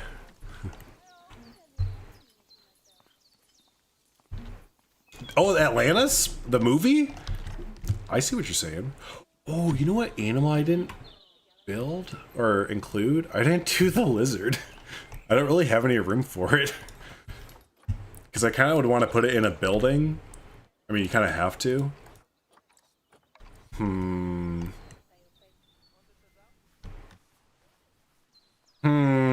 Maybe when I redo the koala area, I can include the blue lizard tail losing thingy. Because, yeah, excuse me, as of right now, I don't have the most room to work with. I kind of borked that. How could I forget about the lizard? Well, we'll take a look at it real quick, because it does exist. This isn't where it's going to stay. We're going to put a planter here. But let's take a look at it.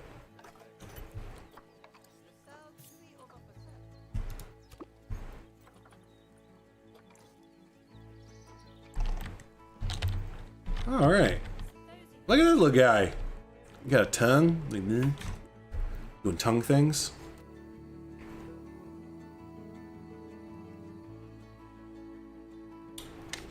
Its tail isn't blue. Isn't that like false advertising? Its tail is definitely like brown. Eastern blue. Oh, blue tongued. Blue tongued. I'm okay. Is his tail or is his tongue blue? Do it again. No, it's like gray. Jeez. Just false advertising all throughout nature. But yeah, there you go. Then it has the kind of southwestern. I like this, the way this looks here. So, I gotta remember that. I gotta remember to, dang it, add that thing in.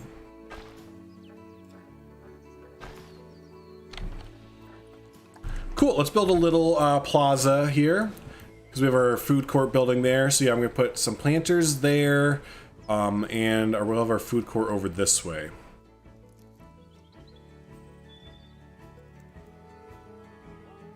There's a brown snake would work in the in this area pre-DLC, but Australian. Oh yeah, you're right.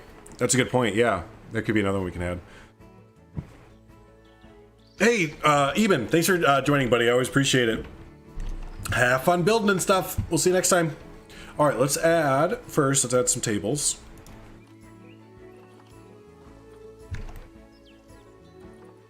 Oh, the Australia pack has some picnic benches and stuff. It's not flexi colored though. But yeah, that's kind of cool. It has all the animals on it. So we have that. I think we have a new bench as well. We do. We have a new bench. And it is flexi color. You can change the middle color, it looks like. Yep. Yep. That's pretty neat. So yeah, there you go. New trash can. I don't think. Yes, we do. Yes, same kind of texture and everything as the bench.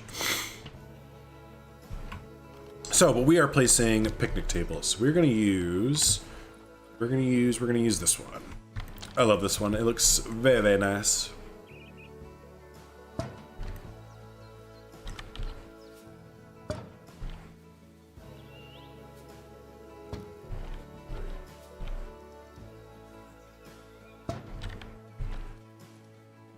So for those of you who have the pack, what was, I kind of asked this on Twitter last night as well, but what is, or what will be the very first, the very first animal that you're going to build a habitat for? I know the very first one I did was the dingoes. Or was it? No, I'm sorry, it wasn't. It was the kangaroos. I built this first. I just wanted to see how they would hop around and stuff, and I love how they act. Don't have any joeys though. I just realized that. Don't have any joeys. So we gotta get breeding on and actually see some joeys soon. But yeah, what's the first animal that y'all are looking to build there? Alright, so we have our little seating area. Let's go ahead and kind of fence this off a little bit.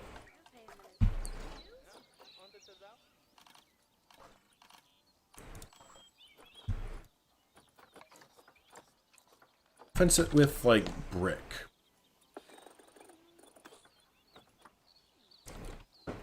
You still haven't built your jaguar enclosure. Slacking, buddy, slacking. I can't say anything. I really can't, just because I didn't play the game for 3 months, but I'm feeling pretty inspired since having the pack this last week or so. Let's put a topper over top of it there. You could do the dingoes. The dingoes are pretty awesome. I don't know. They're just... And the habitat you can make for them. I love the desert kind of look.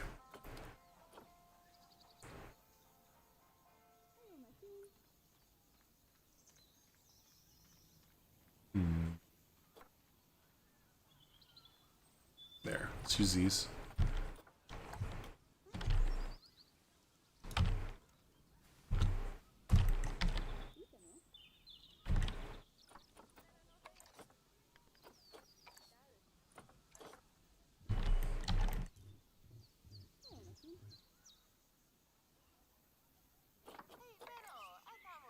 Yeah, white's better. Okay.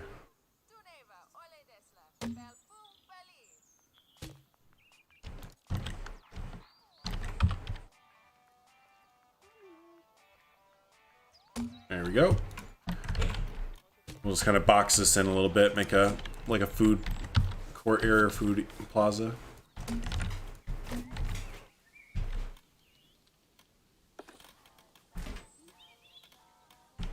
Okay, now we can restructure these around a bit to be more... Ooh, that's a little bit off. There we go.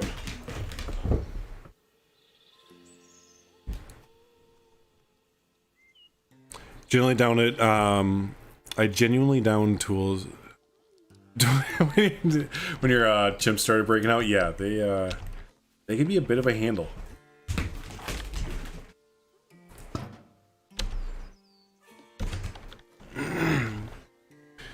Open all my presents straight away. We'll save the ruse to last. Nice.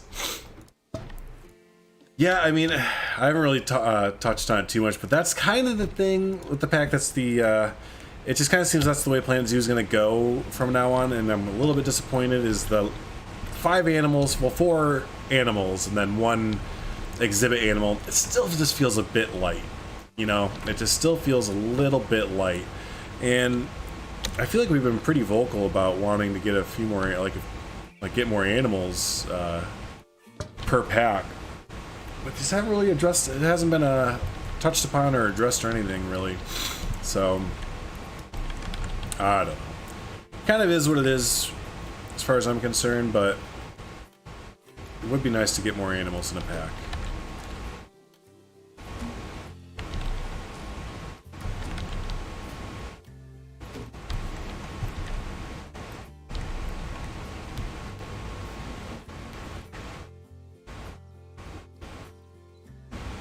They merge through the glass enclosure walls. At that point, like, what do you do, right? What are you even to do at that point? It's just looking and be like, I'm nothing. Well, that's like who mentioned it?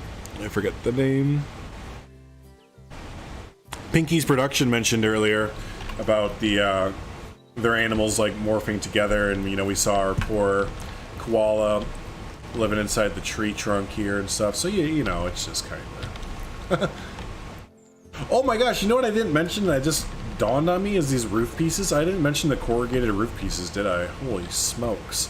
You have corrugated roof pieces, and they're amazing. We even have these little corrugated, like non-gridded pieces. Maybe I did mention these, but I don't know.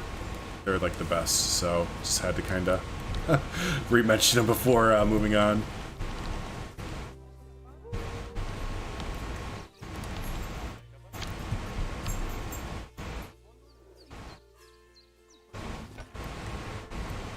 Alright, so now we need to... So you see how the guests are clipping through the wall? Like, that's to be a little bit expected.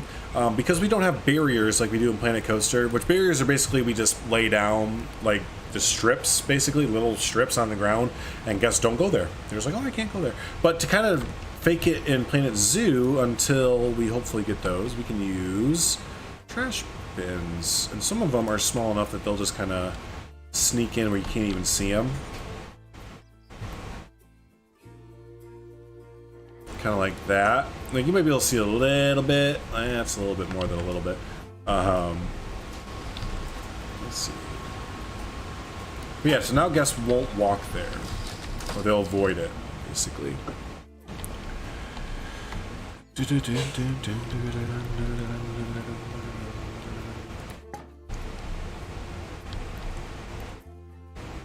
And they'll also do the same thing. Oops, with. The picnic tables and stuff as well. So if we want to kind of just try and redirect our guests to kind of walk around this and kind of go through our opening, right? So that's what we're doing. We're just kind of tapping the guests, just tapping them. No, don't go this way. Come this way.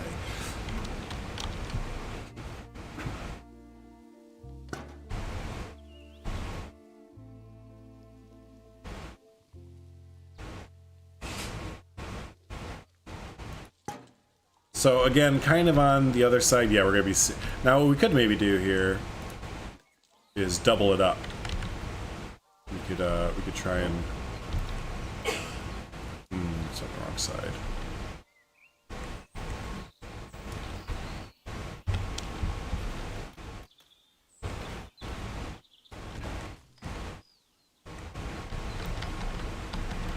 Oh, excuse me. Excuse me. I went to bed so late last night knowing that the pack released super early my time.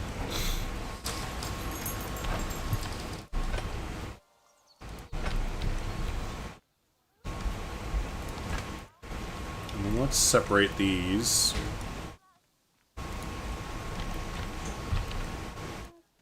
Let's kind of scoot it over. Let's see what we can get here. Yeah, if we double it up, it works really well.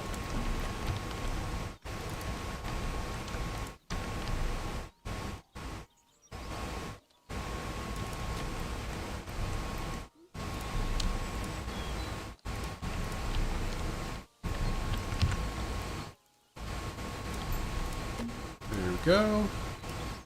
Double this one up.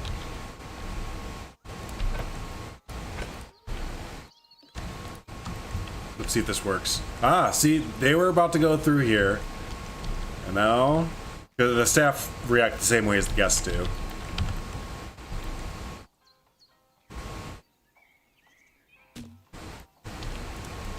Cool. I call that. Well, I got to double this one up, I guess. Be consistent. Uh-oh.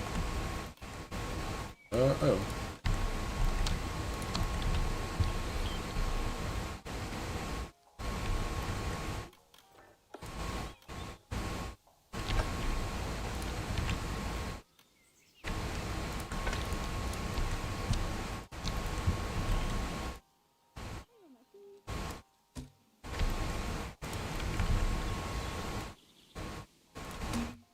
All right, and then what was I gonna do? Oh, I want to put like a little plant back here.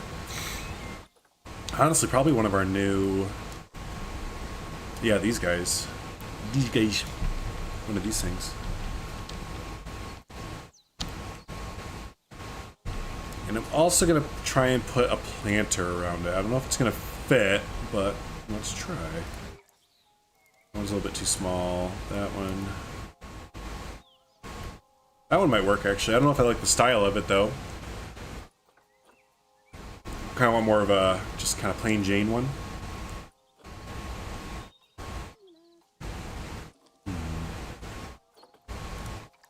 It's too big. That's pretty good. Let's just get...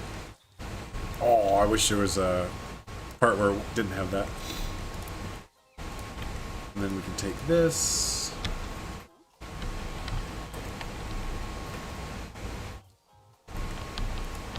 There we go.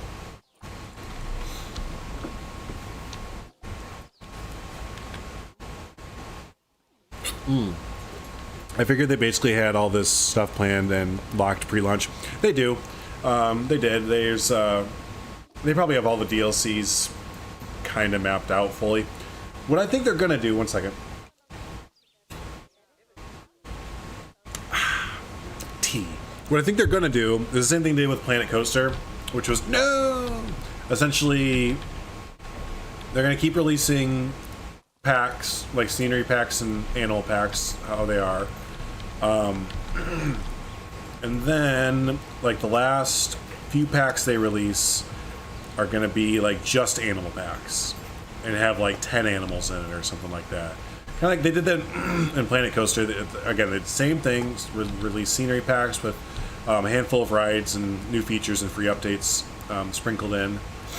And then the last two, yeah, actually, so the last 3 packs, starting with the third one, was basically a leftover pack where they just were like, here's all the left. You could tell it was just like a lot of leftover pieces that didn't really fit any theme particularly. They're like, here's all the pieces that we have left over. And then the last 2 packs specifically were just ride packs only. So I'm wondering if they're doing the same thing with Planet Zoo. I wouldn't be surprised. And then that's also when they'll release TMTK for Planet Zoo as well. Is when they release the last DLC. Oh, you're leaving out the side of the building. How are you doing that? Why are you doing that? That's why you're doing that. Okay. See, I think we'll get TMTK as our very, very last thing, kind of like they did with Planet Coaster as well. Here we go. Don't really care what the interior of this building looks like, to be honest. Not doing an interior for that building. So...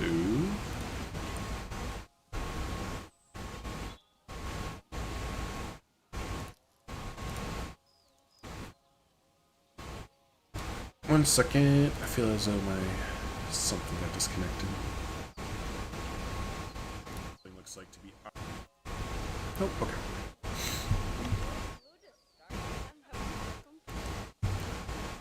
Cool. Let's put like a roof covering or something over top of it. Give it a little bit of shade cover. What could we use for that? What would you do for a contact bar? Use some of these new fiber panel things. Ah, maybe actually. What do you think? Those look kind of neat, don't they? Recolor them a bit. Or we could put the Pringles down too. Ooh, the underside of that actually looks really cool. Ooh, I really like the underside. Can I just have that?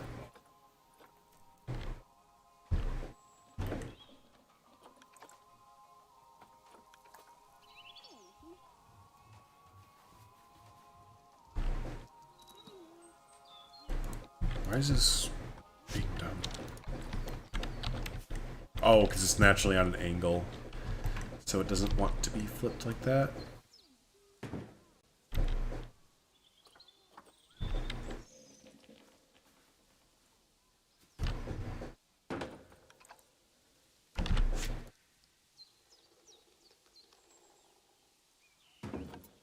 Just curious, if we take that and that, and like smush them together a bit, what happens? Just need it there, and oh yeah, it does. Okay, cool. So I can use that.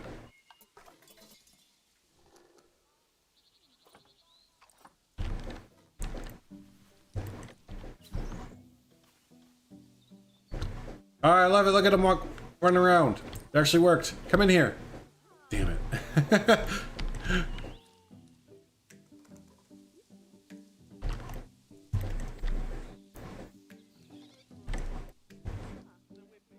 Trying to think of where to put these. Probably just straight in the middle.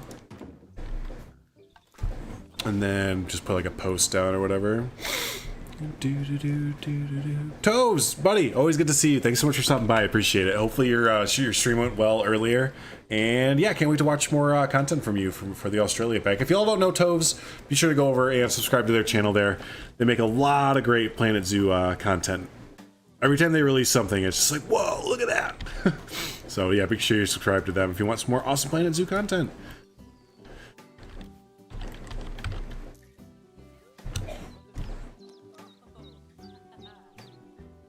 Speaking of, to those of you hanging out, I do plan on kind of trying the YouTube thing out again now that my crazy summer is hopefully coming to a close. I need to stop basically, but yeah, now that I can kind of focus, I do have a plan to go on a schedule starting either next week or the week after. I have to get things situated, but Monday, Wednesday, Friday, releasing videos, and then over the weekend we'll do one day of streaming. So yeah, Monday, Wednesday, Friday videos, and then Saturday or Sunday, probably Sundays, we'll do a day of streaming. Or not a day, but like a few hours of streaming kind of thing. So that is kind of the plan moving forward. So yeah, hopefully this will make it not, you know, too much content or the point that I can't keep up, but also enough to keep everybody kind of satisfied kind of thing. I don't know if I'm going to use these. These might not work out too well. Actually, yeah, they do. They do work out well. No, they went through. That's okay.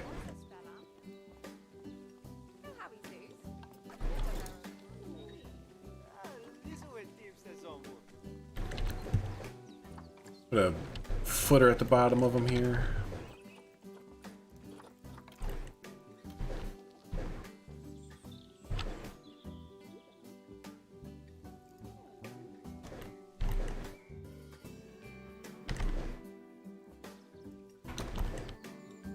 Okay. Like, I don't know, one or two of those in there.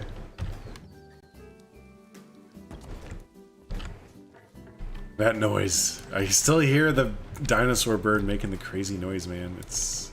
Now that would be an uncomfortable spot to sit. What if we move these over just a bit? It's a little bit of a cramped area. We might need to get rid of one of the... Nope. Actually, that's going to work out just fine. Right now. Cool. So, as we come in here, we need to put up fencing here-ish. Reconnect the... Oh no, our dingoes haven't had a staff come to them in forever. Neither of our koalas then. Oh god.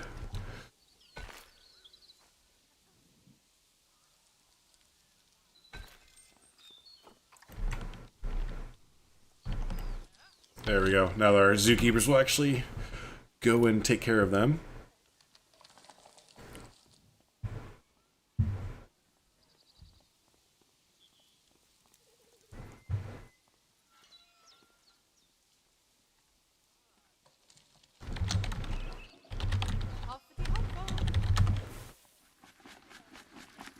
Sorry, 1 second. I have to check something in the background.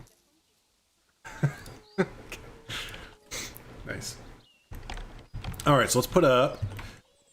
We're gonna put up some walls that you can't see beyond, because you don't really want the guests to see the backstage building if you can help it. So let's put up solid walls. Like, have I used some already? I don't think so. No, I haven't really put any of those up. I did at the beginning, but that was just well, that might work out. Yeah, no, that works out. Let's use the barriers. I do like the barriers, the wood log barriers especially. Hey, Flight or Fight. Good to see you. How's the new DLC? I like the new DLC a lot. I really do. I don't know if you've seen an overview of it or not, but I laid out kind of a lot of the pieces. Here's a quick little overview of all the pieces, but I think it's a really great pack, scenery-wise, for people who like to build kind of in that realistic aesthetic kind of thing, like Parkscape, or like, you know, you're just trying to build a lot of backstagey or realistic kind of stuff. I think it's a really good pack for you, for those kind of builders. There's a lot of rusty, grimy kind of stuff in it.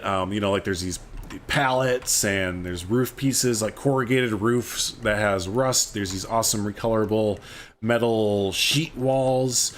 So yeah, it's really a good pack, again, for those that want to kind of spruce up your backstages or just have a more rusty kind of look to it and stuff. And something I really like about it that we were mentioning is, love the paying of respects kind of to the Aboriginal tribes and stuff and culture of Australia. They did a really big campaign with this to really, yeah, again, hone in on that and pay homage to Aboriginal tribes and stuff. So yeah, no, it's a good pack. It really is. It's probably my favorite pack. Here's the foliage for it as well. It's probably my favorite pack so far, as far as like items that I can use. I was telling someone else throughout the week, like there's items in this pack that I keep going back to purposefully, like I need them kind of thing for the way that I build. So yeah, no, overall I'd probably give it, you know, my favorite DLC so far. So here's the Australia section of Thornton Hills Zoo. I'll show that off real quick. Yeah, no, absolutely, absolutely, and I'm building right now as well, so you'll kind of see me building with some of the pieces as well. But here's the Australia section of Thornton Hills Zoo, so you can kind of get a, let me get off this, you can kind of get a little feel for what the building pieces look like and all that. We have our first animatronic in the game, right here with our kangaroo and Joey. So there's our first animatronic, pretty awesome looking. Here are the roos.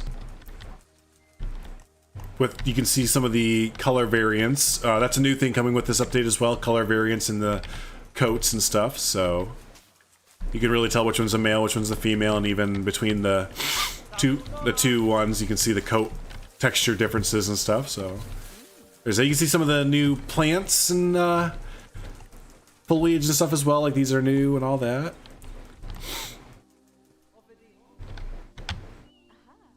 There is that. Here are the new dingoes, or the African wolves, as I basically call them. But ooh, yeah, these are dingoes. Love these guys. They're like my second or third favorite animal in the pack.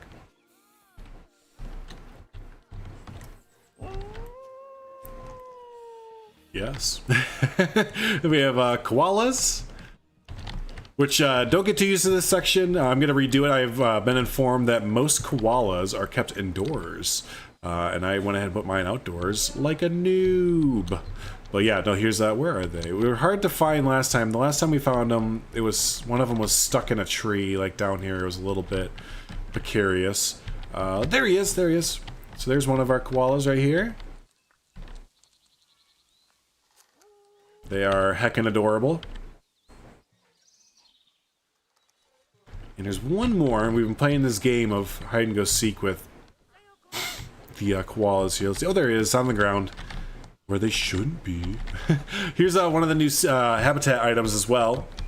I didn't show off this up before. Here's a eucalyptus tree feeder, so you can see where the zookeeper will come in and place the eucalyptus branches and stuff like that. So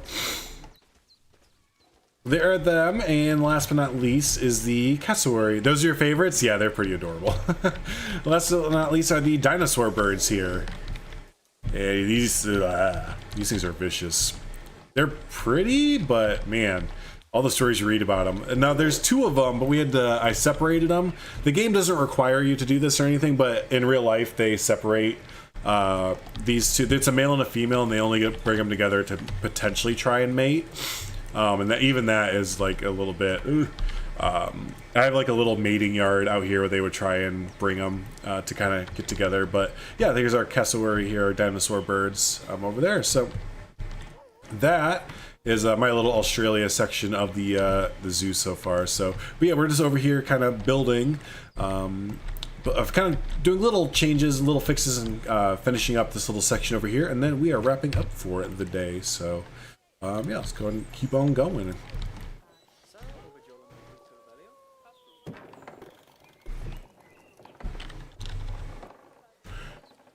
Oh, excuse me.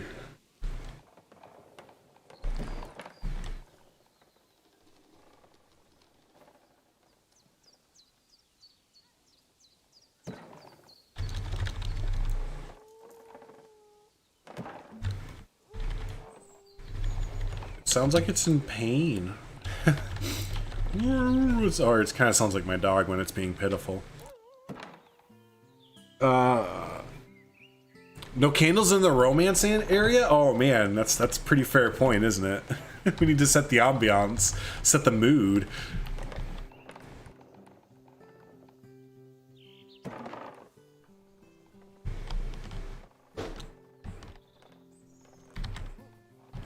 Oh, gosh, I didn't bring this up. This button, y'all might be wondering, what's that button? This is a select all for the barriers now, which is just like, oh, thank you. So yeah, that's really nice. Let's do that. And then let's add in some trees, some foliage here to cover it up.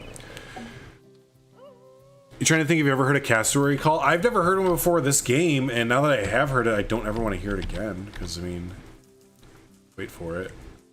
It's terrible. Let me make sure that my sound's turned up here.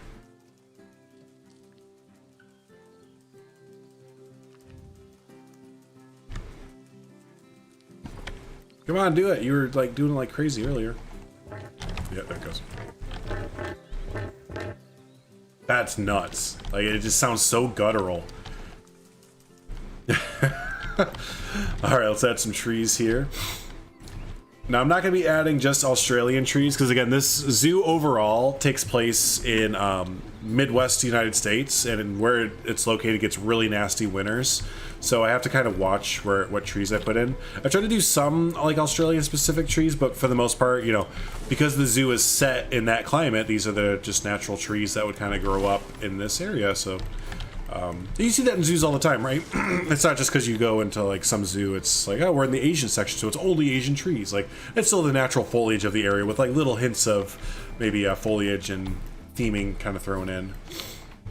So like these eucalyptus trees and gum trees, like you can argue that maybe these shouldn't be in here with the winter times and stuff, but I kind of picture those as not fully just gum and eucalyptus trees. They kind of look like different kind of trees as well.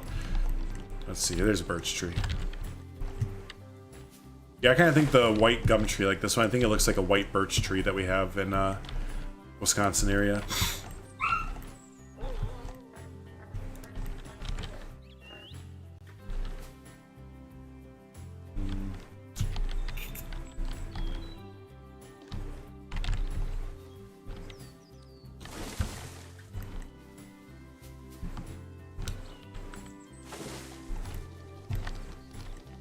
Yeah, that helps a bit. Let's put down some ground cover.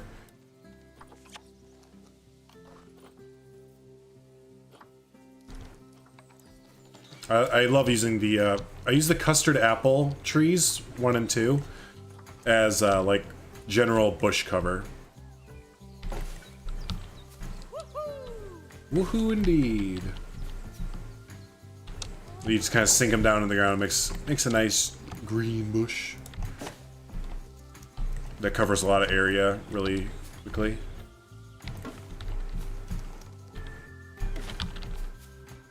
And then I'll also take the sage, I think it is. Yeah, the white sage. You kind of sprinkle this in as well, and it gives it a real nice. It really looks like a, I don't know, just Midwest forest, I guess.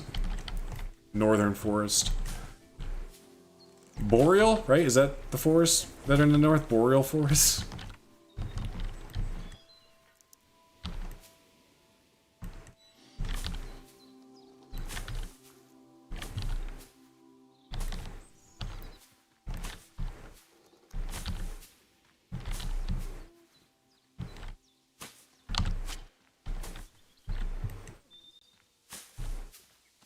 Push Z every time, just give it a spin, gives it a little bit of variance. There we go. Kind of filling this back area here a little bit more. We'll use the arrowhead bush. It's another good ground cover. There you go. Let's put a little bit of color. Just a little bit. Not flowers or anything. We'll take, do the blackthorn.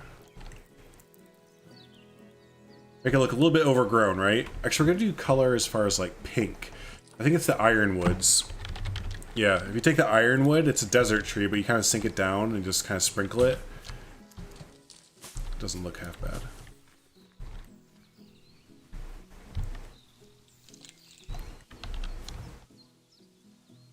This kind of looks like just like a wildflower just kind of growing up a bit. I'm missing one thing that ties it all together. Rocks. I don't know about anyone else. I forget to put rocks like way too often. I'll forget until it's like so obvious. I'm like, oh shoot, yeah, that totally needs like rocks. Even like a few of them, like 1 or 2, and it's just way better, way more better.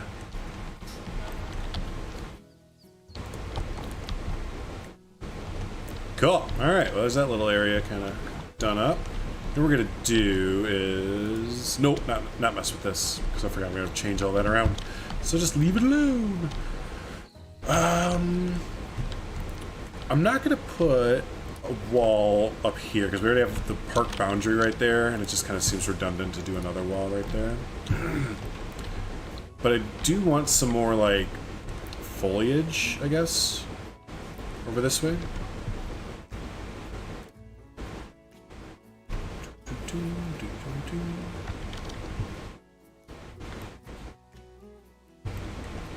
Yeah, I kind of want to like canopy over so that you don't get like a full view of this as you're coming in. I want it to be like this focal point, but I want it to be a bit of a reveal. So we need just need some canopy kind of trees going over. I might already have some placed around here.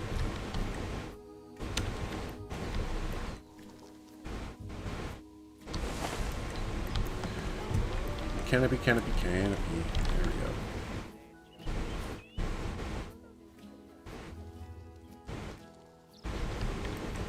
It's actually be a little bit difficult. There's not, like, obviously the most room to work with over here.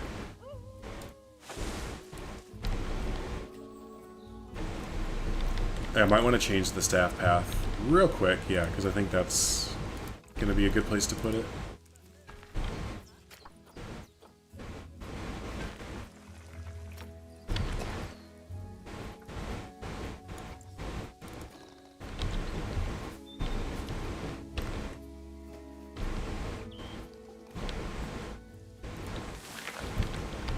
Yep. Yeah, that's pretty dang good.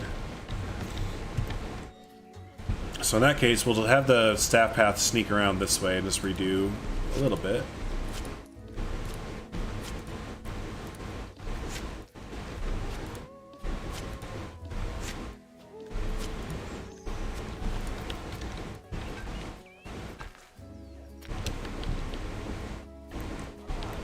Oh, because of the barrier. Okay.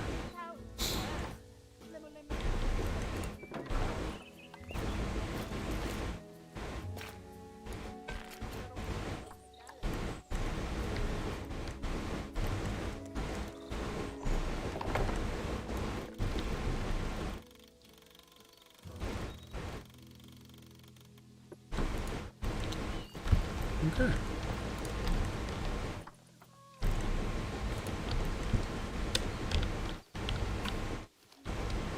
Just place these back where they were before.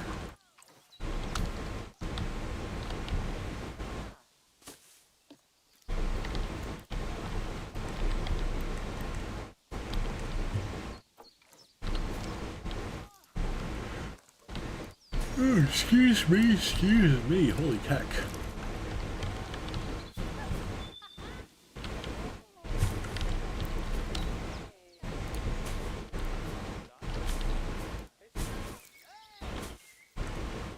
Alright, and we can actually bring back that Douglas fir.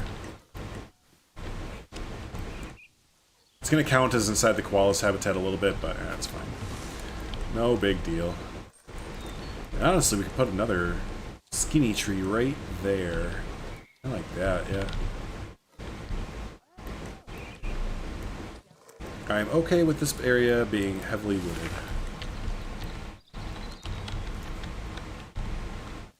Yeah, that looks pretty neat.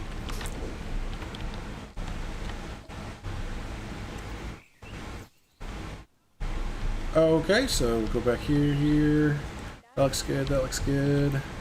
Let's make some planters. So we're gonna put 2 tall trees. Not necessarily Australian trees or anything like that, but it's 2 big trees. Use our filter, property, large. Does that work? Oh my god, it does. But does it really?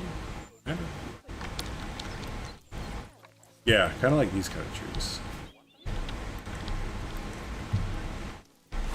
So one of those and ooh, an elm. Not a crooked elm. Could I have just like a regular elm? Yeah.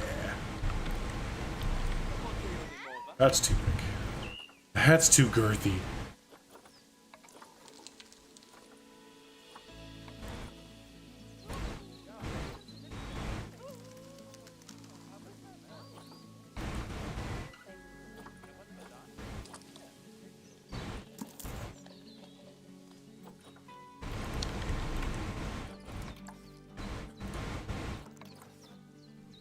And a Scots pine. Yeah. There we go. And then we're gonna put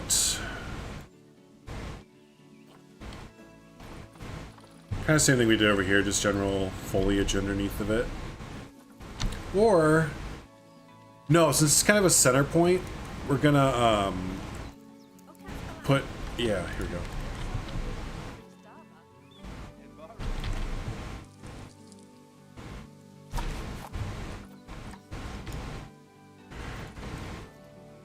Uh-oh.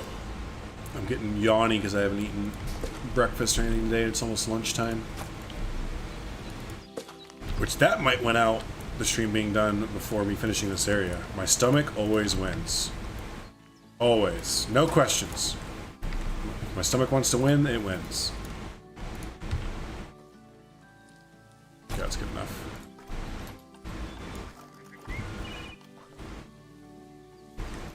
What do you think? Just like some flowers and stuff, I suppose? Or more natural. Might look better more natural. Yeah, like this. And then like some accent, like bushes and stuff.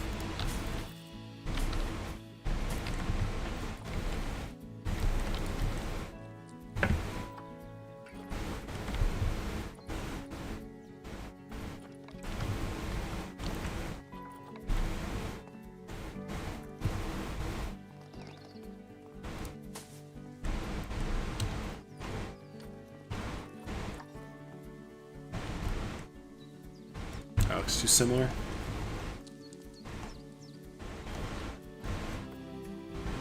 Let's see. Which other bush? Probably just like one more. Maybe a little bit brighter colored.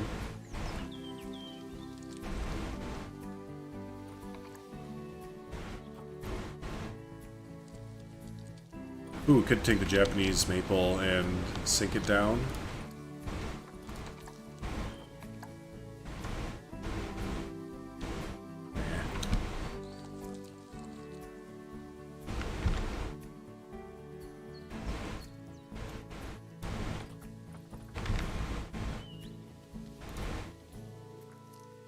Japanese maple and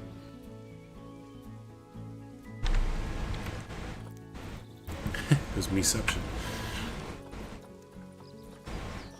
What about these? Yeah, let's use these. It's kind of like the sage, but not as white. There, we'll just copy this over.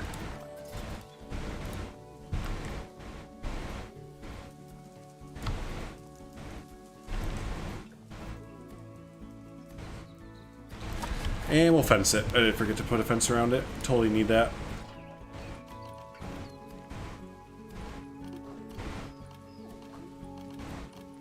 There they are. As far as the new fences goes, this rusty one... No, I used that rusty one back at the Outback area. This might work. Or just build like a wood one. I might build a wood one. Yeah, let's do that.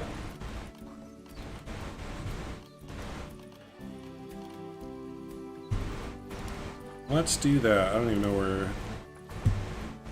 Oh, we could use these.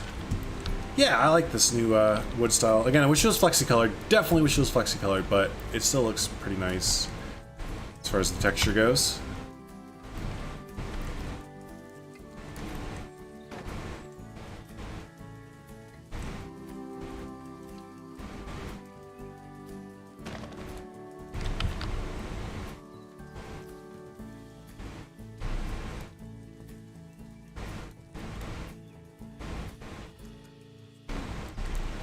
I feel like this is super short. Probably could make it a little bit taller. Where's the person? I could just put Frank down. Yeah, we're just gonna put Frank down. I don't see any people over here.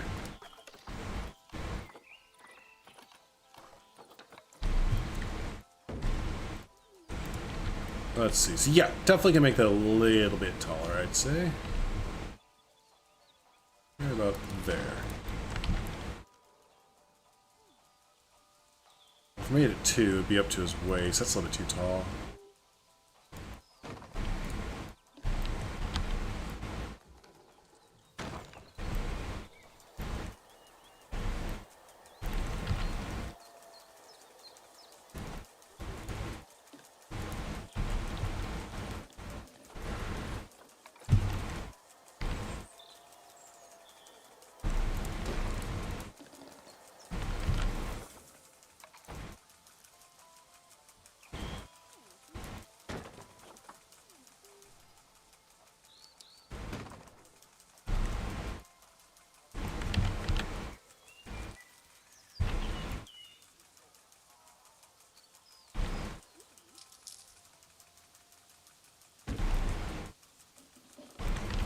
Okay. Oh, I'm out of room.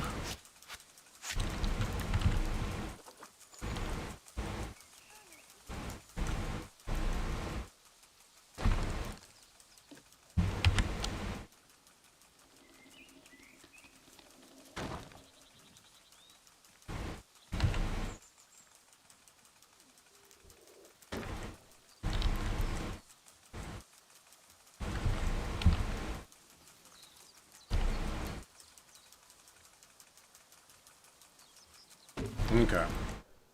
I really like how that looks, actually, even though, again, it's not flexy, but the texture on it and everything and the color is actually really nice.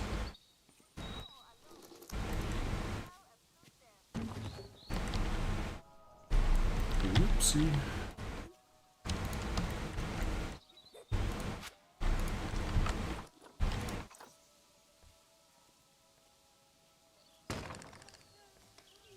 Which means that I did that over here somewhere too, right there.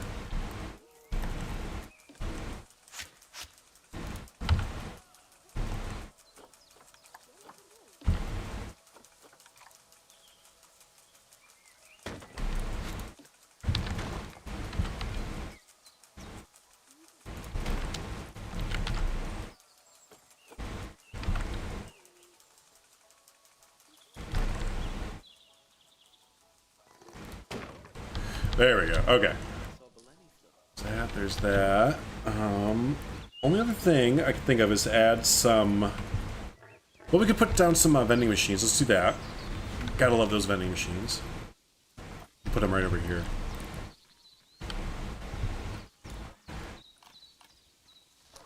Food. But something sweet. Yeah, Missy good.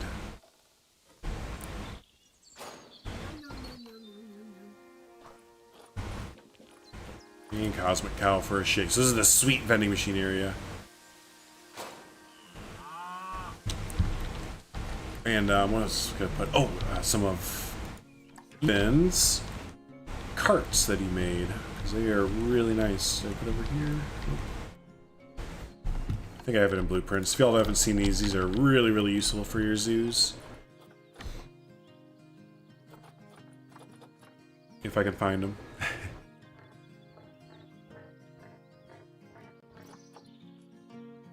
Where is it? Where is it? Where is it?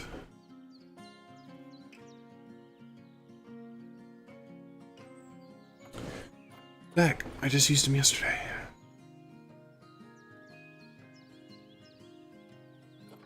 My phone. Oh, there they are. My phone was in the way. Okay. Planters. Yeah, thanks, buddy. They definitely turned out pretty nice there. It all starts to come together. There we are. So let's take, I like these little carts. I wish we just had little one-off carts that we could put around like this.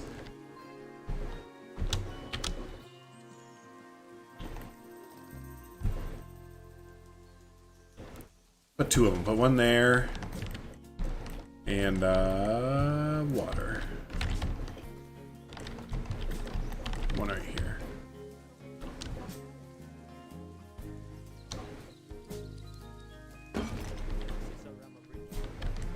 Okay, so now we're gonna need, some trash cans and stuff throughout. I know we have like a billion trash cans right here, but we're definitely gonna still need some.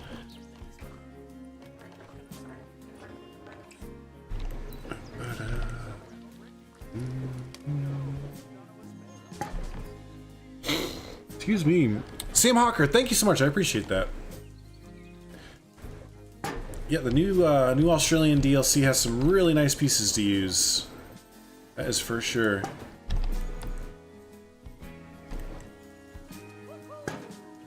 Oh, you know what I need to do? I need to block off this area right here. Yeah, long story short about this, I actually had, let's see, what was I doing? I actually had all of this at one point all built out, more so than it is now. And then my game crashed and it didn't autosave during it, so I lost like a good 3 to 4 hours. It was terrible. This was like 2 nights ago. 3 to 4 hours of stuff and everything, which is to be expected when you have a review copy. There's some bugs and little thingies that spring up here and there, but it was just like, oh, my heart. There was so much stuff and it's all gone. But yeah, something I forgot to put in was I put up a wall to block off our bear area here, our old bear pit. Oh, excuse me, gosh. If you haven't followed Thornton Hills Zoo in the past, this is some Thornton Hills Zoo history here that used to be a bear pit that they've boarded up and everything and don't use anymore. So,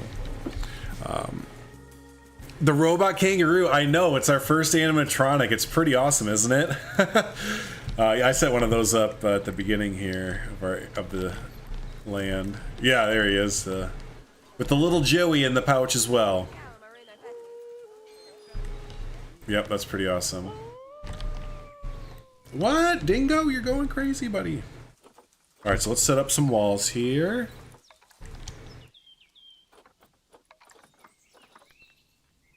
Yep, nope, I was mentioning before at the start of the stream that this is probably my favorite pack so far. It has the most items that I keep coming back to on a regular, you know what I mean? So I'm constantly like, oh yeah, I know I need to go use the corrugated roof piece or whatever. So yep, no, I like it a lot.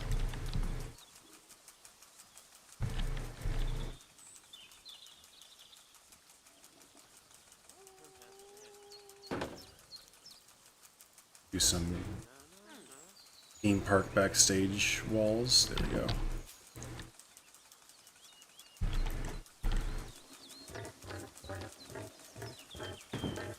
cassowary still tweaks me out, man.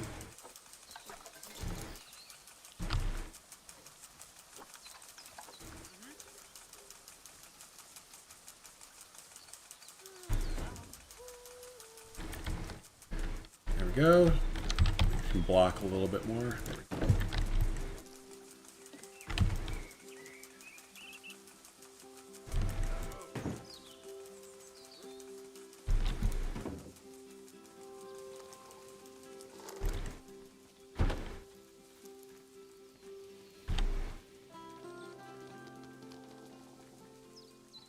There we go. So was your first CM, was your first animal that you built, was it the kangaroo? Did you make a nice kangaroo habitat right away? I did. That was the very first thing I did. I made a kangaroo habitat.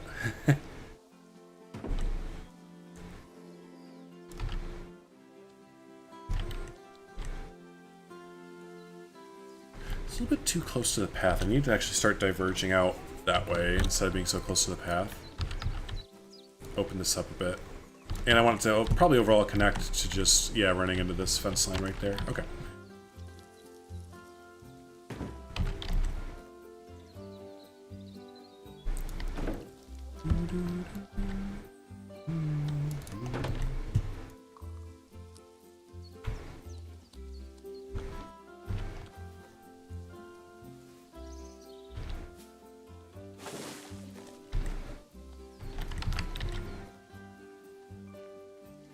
You made the dingoes first, nice. Heck yeah, that was my second animal. Yeah, I went kangaroos and then dingoes. I love how the dingoes look in the zoo. Love seeing the packs of them running around and stuff. Yeah, and seeing them. Yes. For your canine boys, right. I was mentioning in the beginning of the stream, I didn't know much information about dingoes, and I was really interested to see just like, you know, how the kind of controversy, I guess, or I don't know what you want to call it, between like people saying that they're feral dogs or dingoes. Like there's some weird in between here. Why did it hold that? Paulsley, YouTube wanted to hold your comment for a review, but hello Paulsley, what's up, buddy? I was creeping in your live stream earlier a little bit there, and between you and me it was kind of great, but you had more viewers than the Planet Zoo official stream, like by like 100. I had to keep looking back. I looked back and forth. I was like, look at this motherfucker go. Look at Paul go right now. He's doing the thing.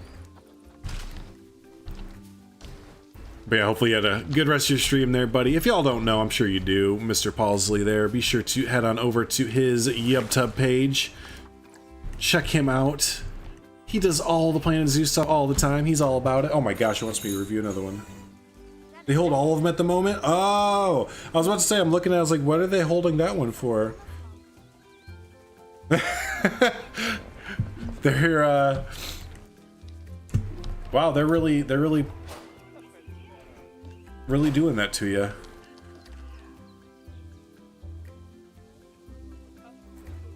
Saw wild dingo? Well, okay, so that's the thing, is that like there's wild dingoes and then there's like feral dogs, right? And I guess the controversy is that a lot of people aren't counting dingoes as like wild dogs anymore. They think that they're just feral dogs, because a lot of the actual feral dogs from like cities and stuff like that are breeding with the actual dingoes. So they're kind of like getting bred out kind of thing. It's interesting. It's interesting. Pears on YouTube, how are you doing? Good to see you. Welcome on in. Welcome to the here though. I just noticed we have some trash issues. There we go. Probably over here too. Oh, I don't even have anything over here. All right, so 2 areas. We need to fill in this area over here, and we need to think of something to fill in this square here. What the heck? What? You wanna do the thing? Yeah. Probably clean though. Yeah. It's gross. Okay. Put that there. They look like skinny Shiba Inus. That's exactly what they. I never thought of it like that. That's totally what they look like, isn't it? Skinny Shiba Inu. All right, let's do this area up here first because that'll be a little bit easier to get done right quick. It's almost lunchtime. I know I said that a few times now, but it actually is. My stomach is about to win. It is winning, and not in like a Charlie Sheen way.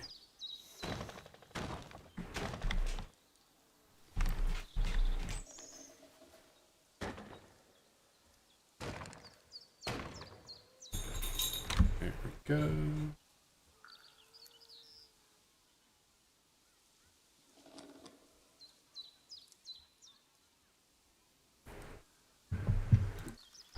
Alright, so that's pretty much all you need to do up there. Honestly.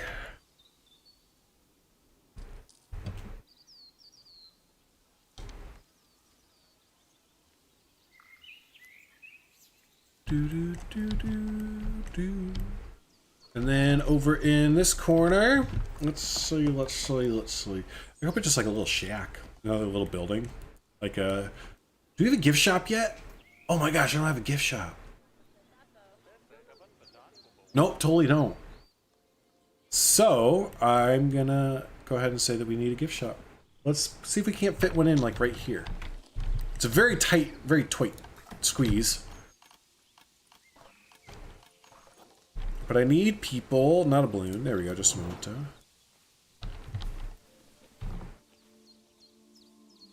Yeah, it's gonna be a tight squeeze, but I think we can do it. I think we can. Actually, before I do that, let's flatten out the land a little bit.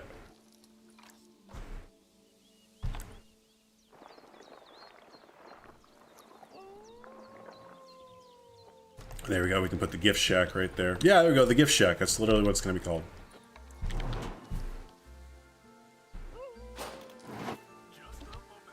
Just a memento. Gift shop hype! Alright, so we're going to have the gift shack. Buy all your shacky needs here. We'll use some Australian... Wait a sec. Yeah, maybe not. Abuelas. What did I use over here? What did I use? Like plaster? Yeah, we'll do that then. Abuelas.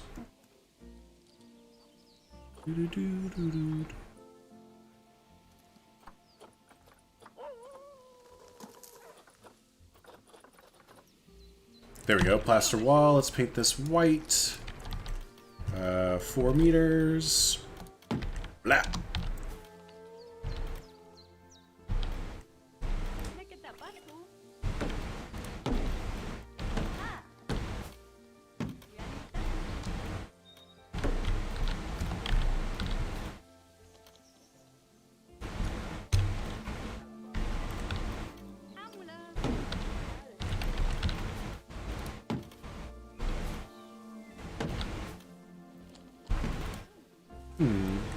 That could work.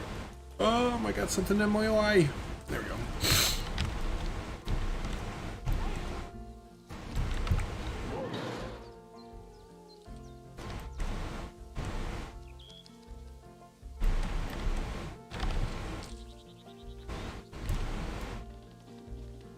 There. I like that placement, yeah? Maybe get a path sneaking in on the side.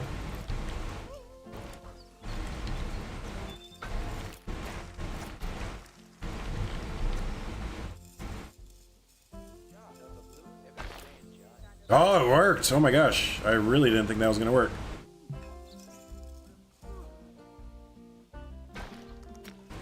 That didn't work though. That's fine. Okay, yeah, that's got a level when the pathing does what you want it to do. So we'll have the entrance go in the side here.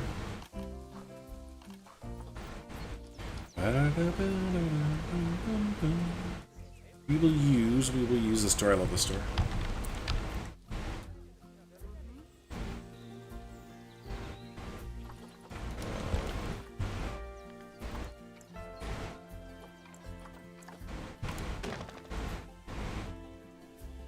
Can I lower this at all? This building's a little bit tall.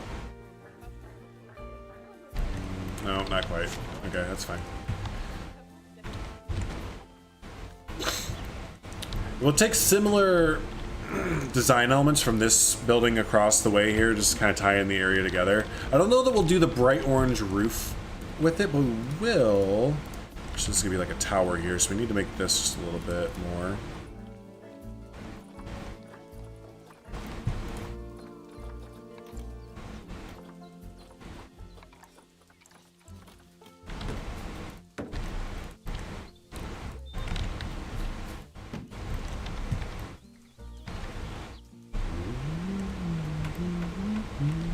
This should be fine. What kind of wood? I use the wood plaster or whatever, or wood, I don't even know what. Actually, what is it called? Metal clad, not wood, metal clad. Get metal with it. Rah.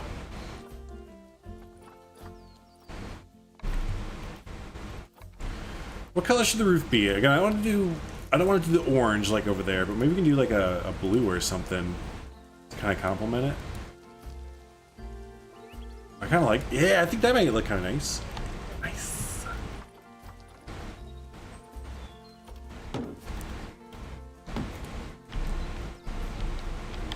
And then for this side roof area over here, we can do just pretty simple, I guess. Actually, you know what? No, do the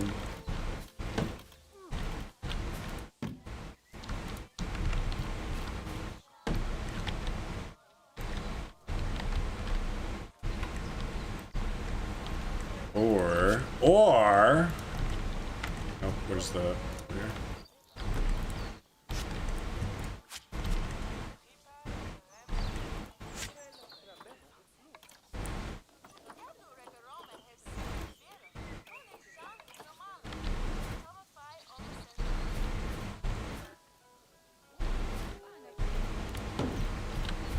Oh, that won't work out well. All right. Every game I play, roofing is always my Achilles heel. Either between indecisiveness or just not very. That's better.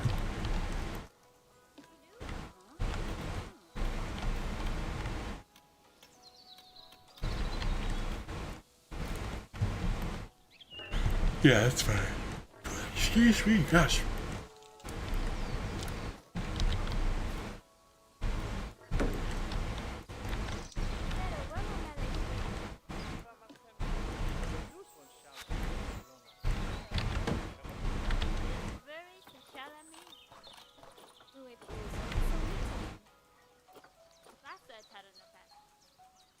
What if you use this new metal sheet wall or thing here?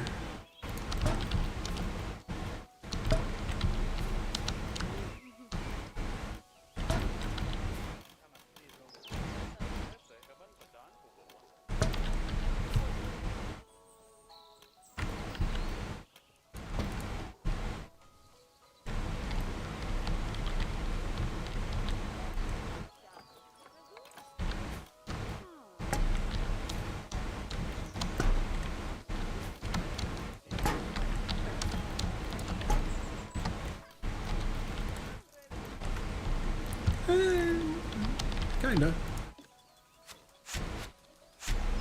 Getting there.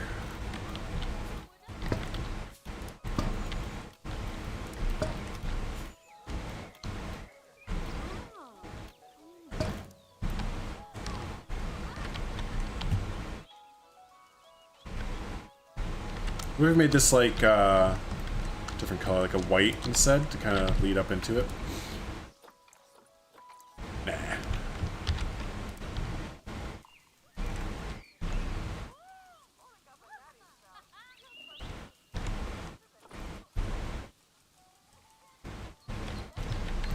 So let's put some posts up the side of it. Start to tie it in.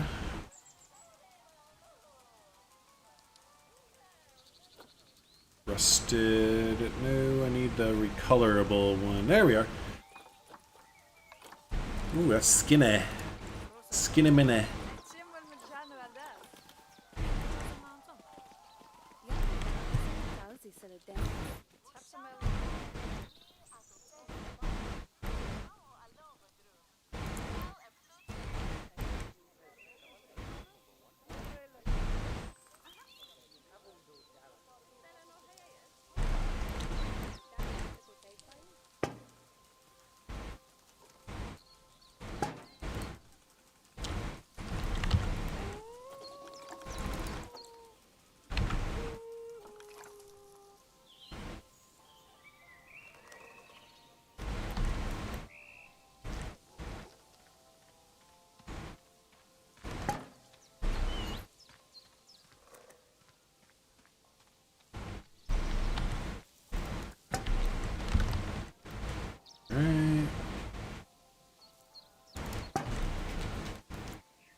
And then let's get a awning over top. But I think I want to do something with those poles, like a pergola type thing.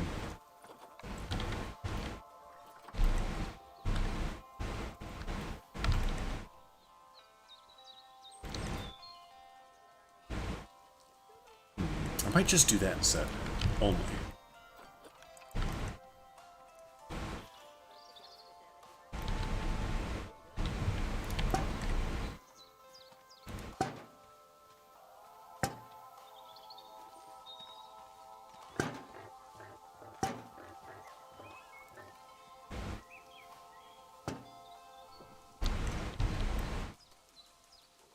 I mean, I don't know what it is, but I don't hate it, so that's usually a sign of keep at it somewhat, right?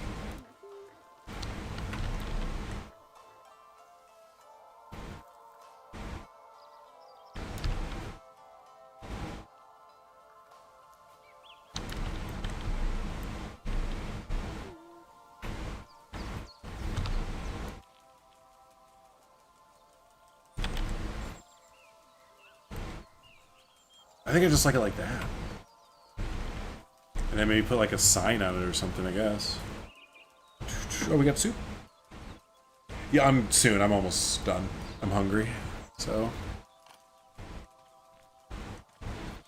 Let's put a shop sign on it. Some sort. Probably a placeholder thing, because yeah, I am actually getting really... It's like the 5th time I've said it. And I keep going. That's a sign of a good pack. If I keep saying I'm hungry and I keep playing through, probably a sign of a good pack. I don't know that we have any new signs that would... I don't need a new sign, I just need a shop sign for... What is this? Gift memento or memento?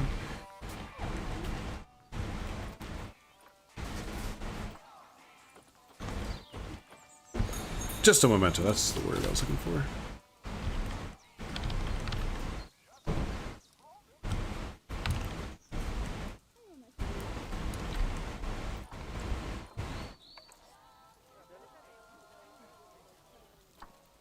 Yeah, you know what?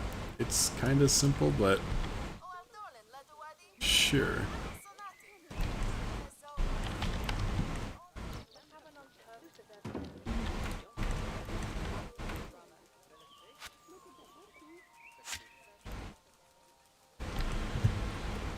Alright, let's get some windows and stuff.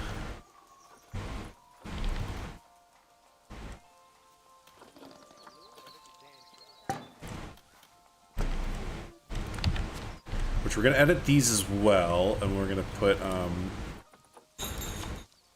are they? These guys to brighten it up.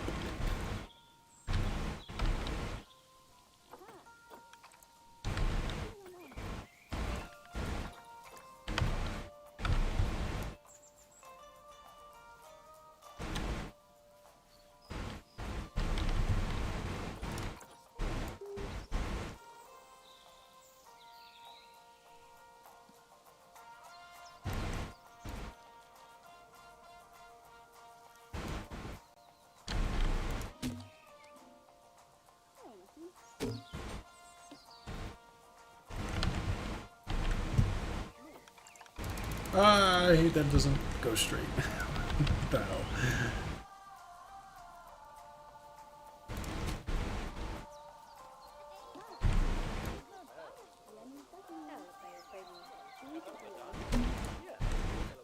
Alright, there's those two, and then...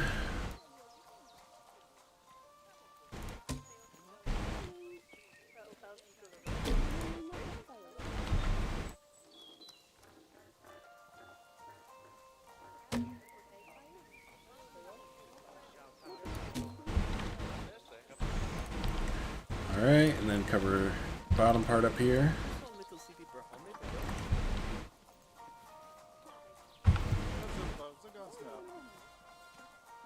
Maybe a different color for the bottom part, we'll get that blue in there.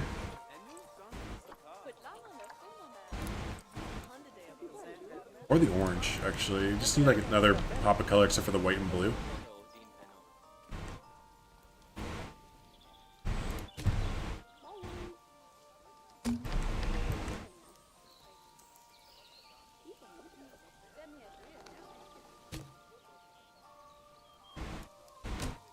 right, and then shutters of some sort.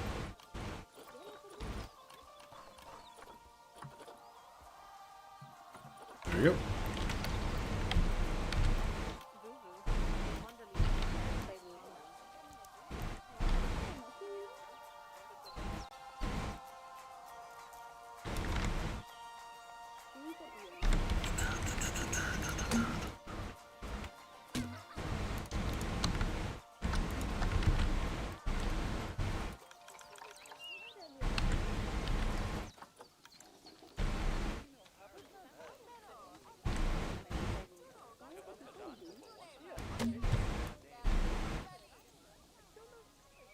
Okay, let's take these and place them around.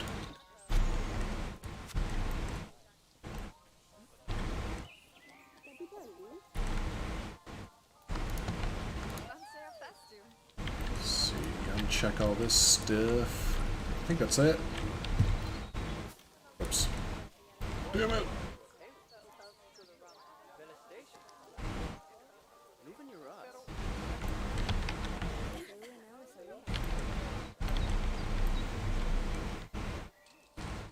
Okay, now I have it.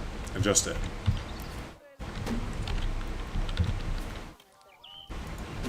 There we go. What do you think? Another one over here, probably?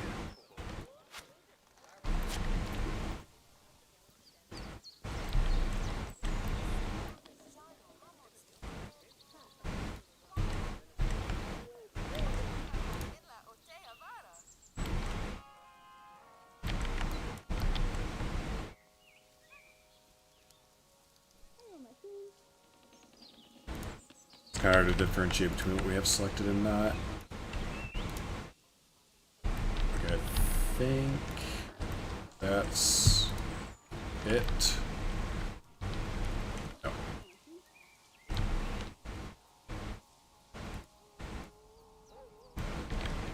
Oh, there's one of these. I can't get it.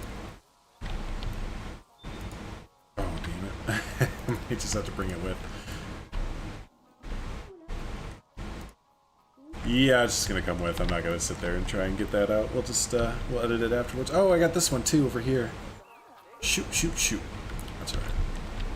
Oh, and I didn't get the wall. After all that, I didn't even get the wall with it. All right.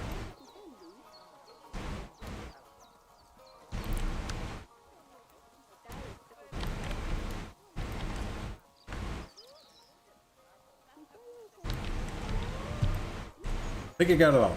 It's actually better this time. Let's see. Yes. No problem. Okay, and then let's see what else. Maybe some awnings over the front little windows here.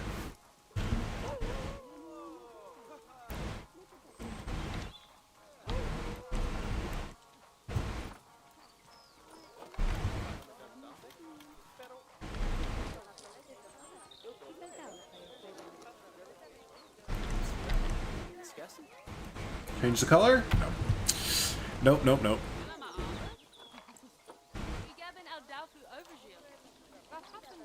That doesn't really fit too well. I think that first one fit, though. I'll use that.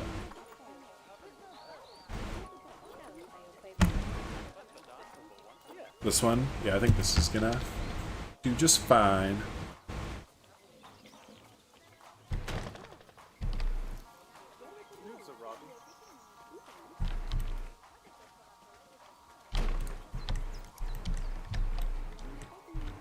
And maybe a planter right out front.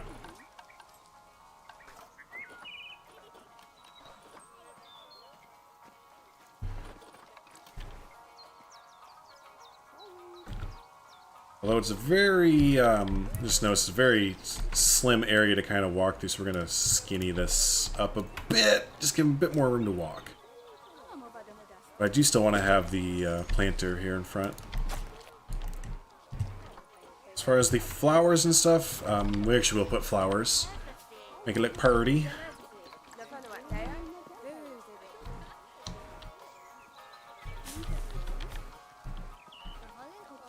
Okay, and then it could just kind of just a little bit fence it off, or at least put up, we'll just put, I can't even think of the word right now. Curb. There we go, a curb down.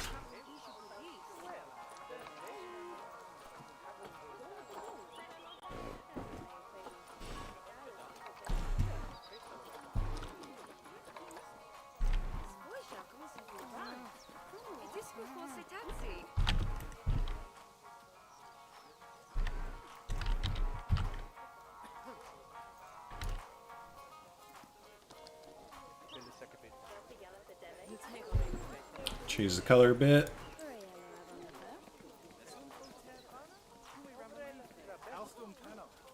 Yeah, I want to look like new wood, basically.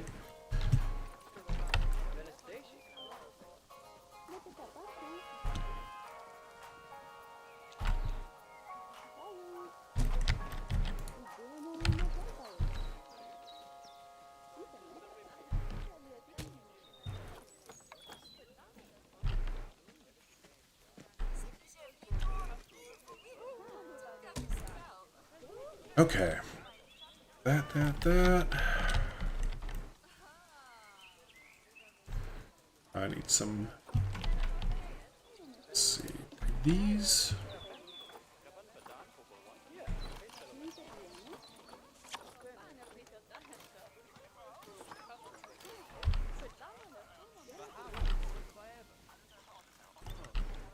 I think the orange breaks it up kind of nice.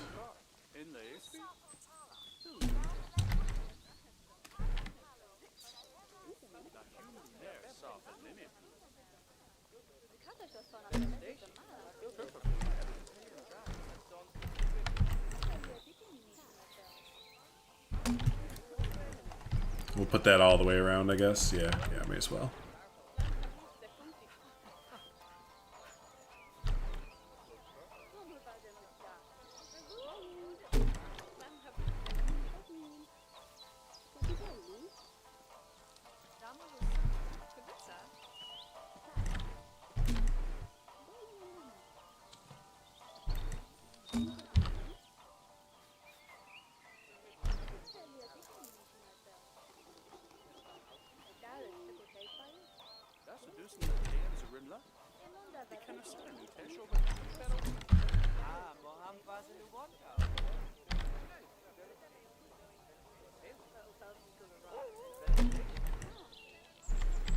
Oh, I didn't put, I see why it looks weird now. I didn't put, called trim. There we go. Nope, I didn't put trim around it.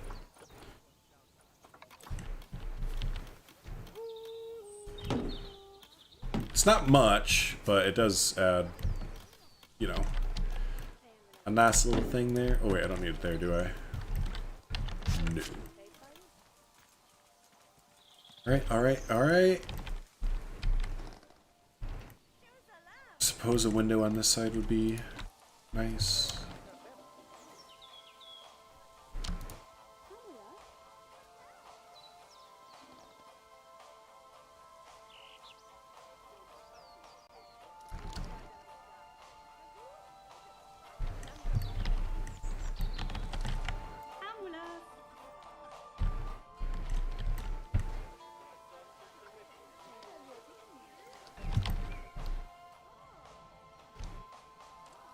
No.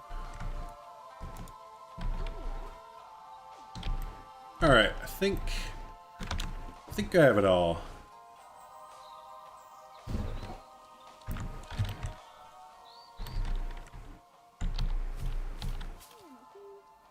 Not quite, but I can fix that easy, no problem. Oh.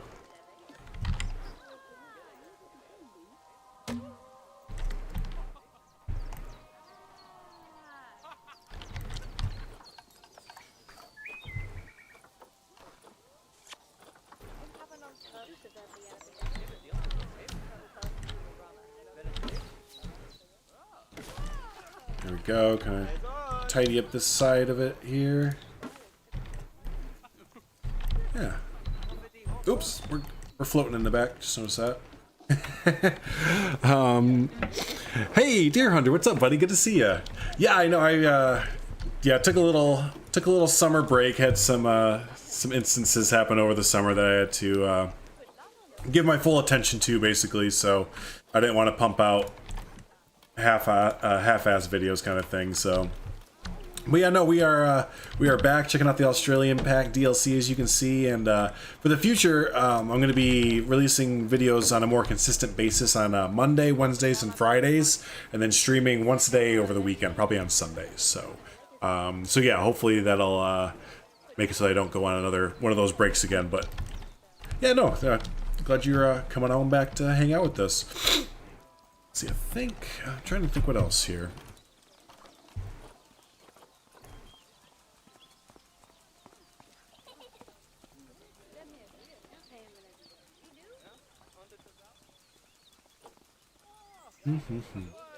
I mean, that might be it, you know? I mean, sometimes you don't need to just keep adding stuff. I suppose I could add one of these to the top here if it works. No, it doesn't really work. Is that... well... no, it doesn't look really good.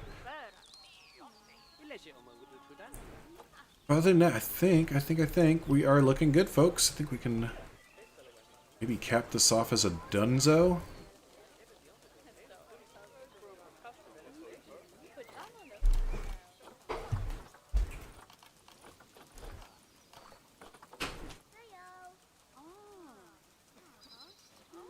So I always go back through and look at all the pieces. I'm still not fully familiar with Planet Zoo's pieces or comfortable with them, so I like to go back through and just kind of, just in case, you know? Never know what you might miss that you'd be like, oh, I could totally use that, or whatever. But I think we are pretty good. Yeah.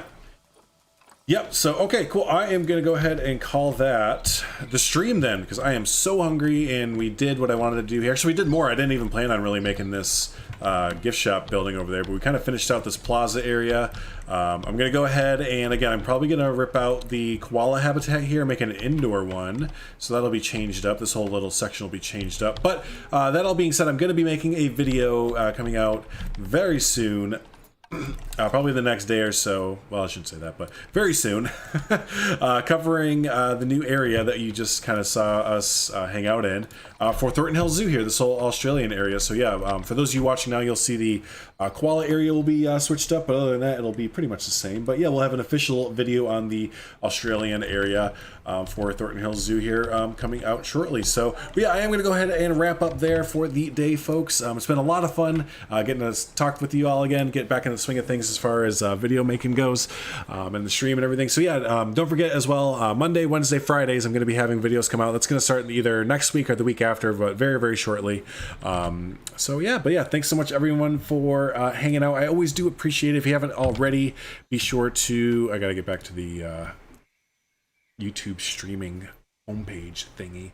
If you haven't already, be sure to hit the subscribe button and all that. Stay up to date with all the videos coming out and all that fun stuff. But yeah, until the next stream there, you'll have a good one.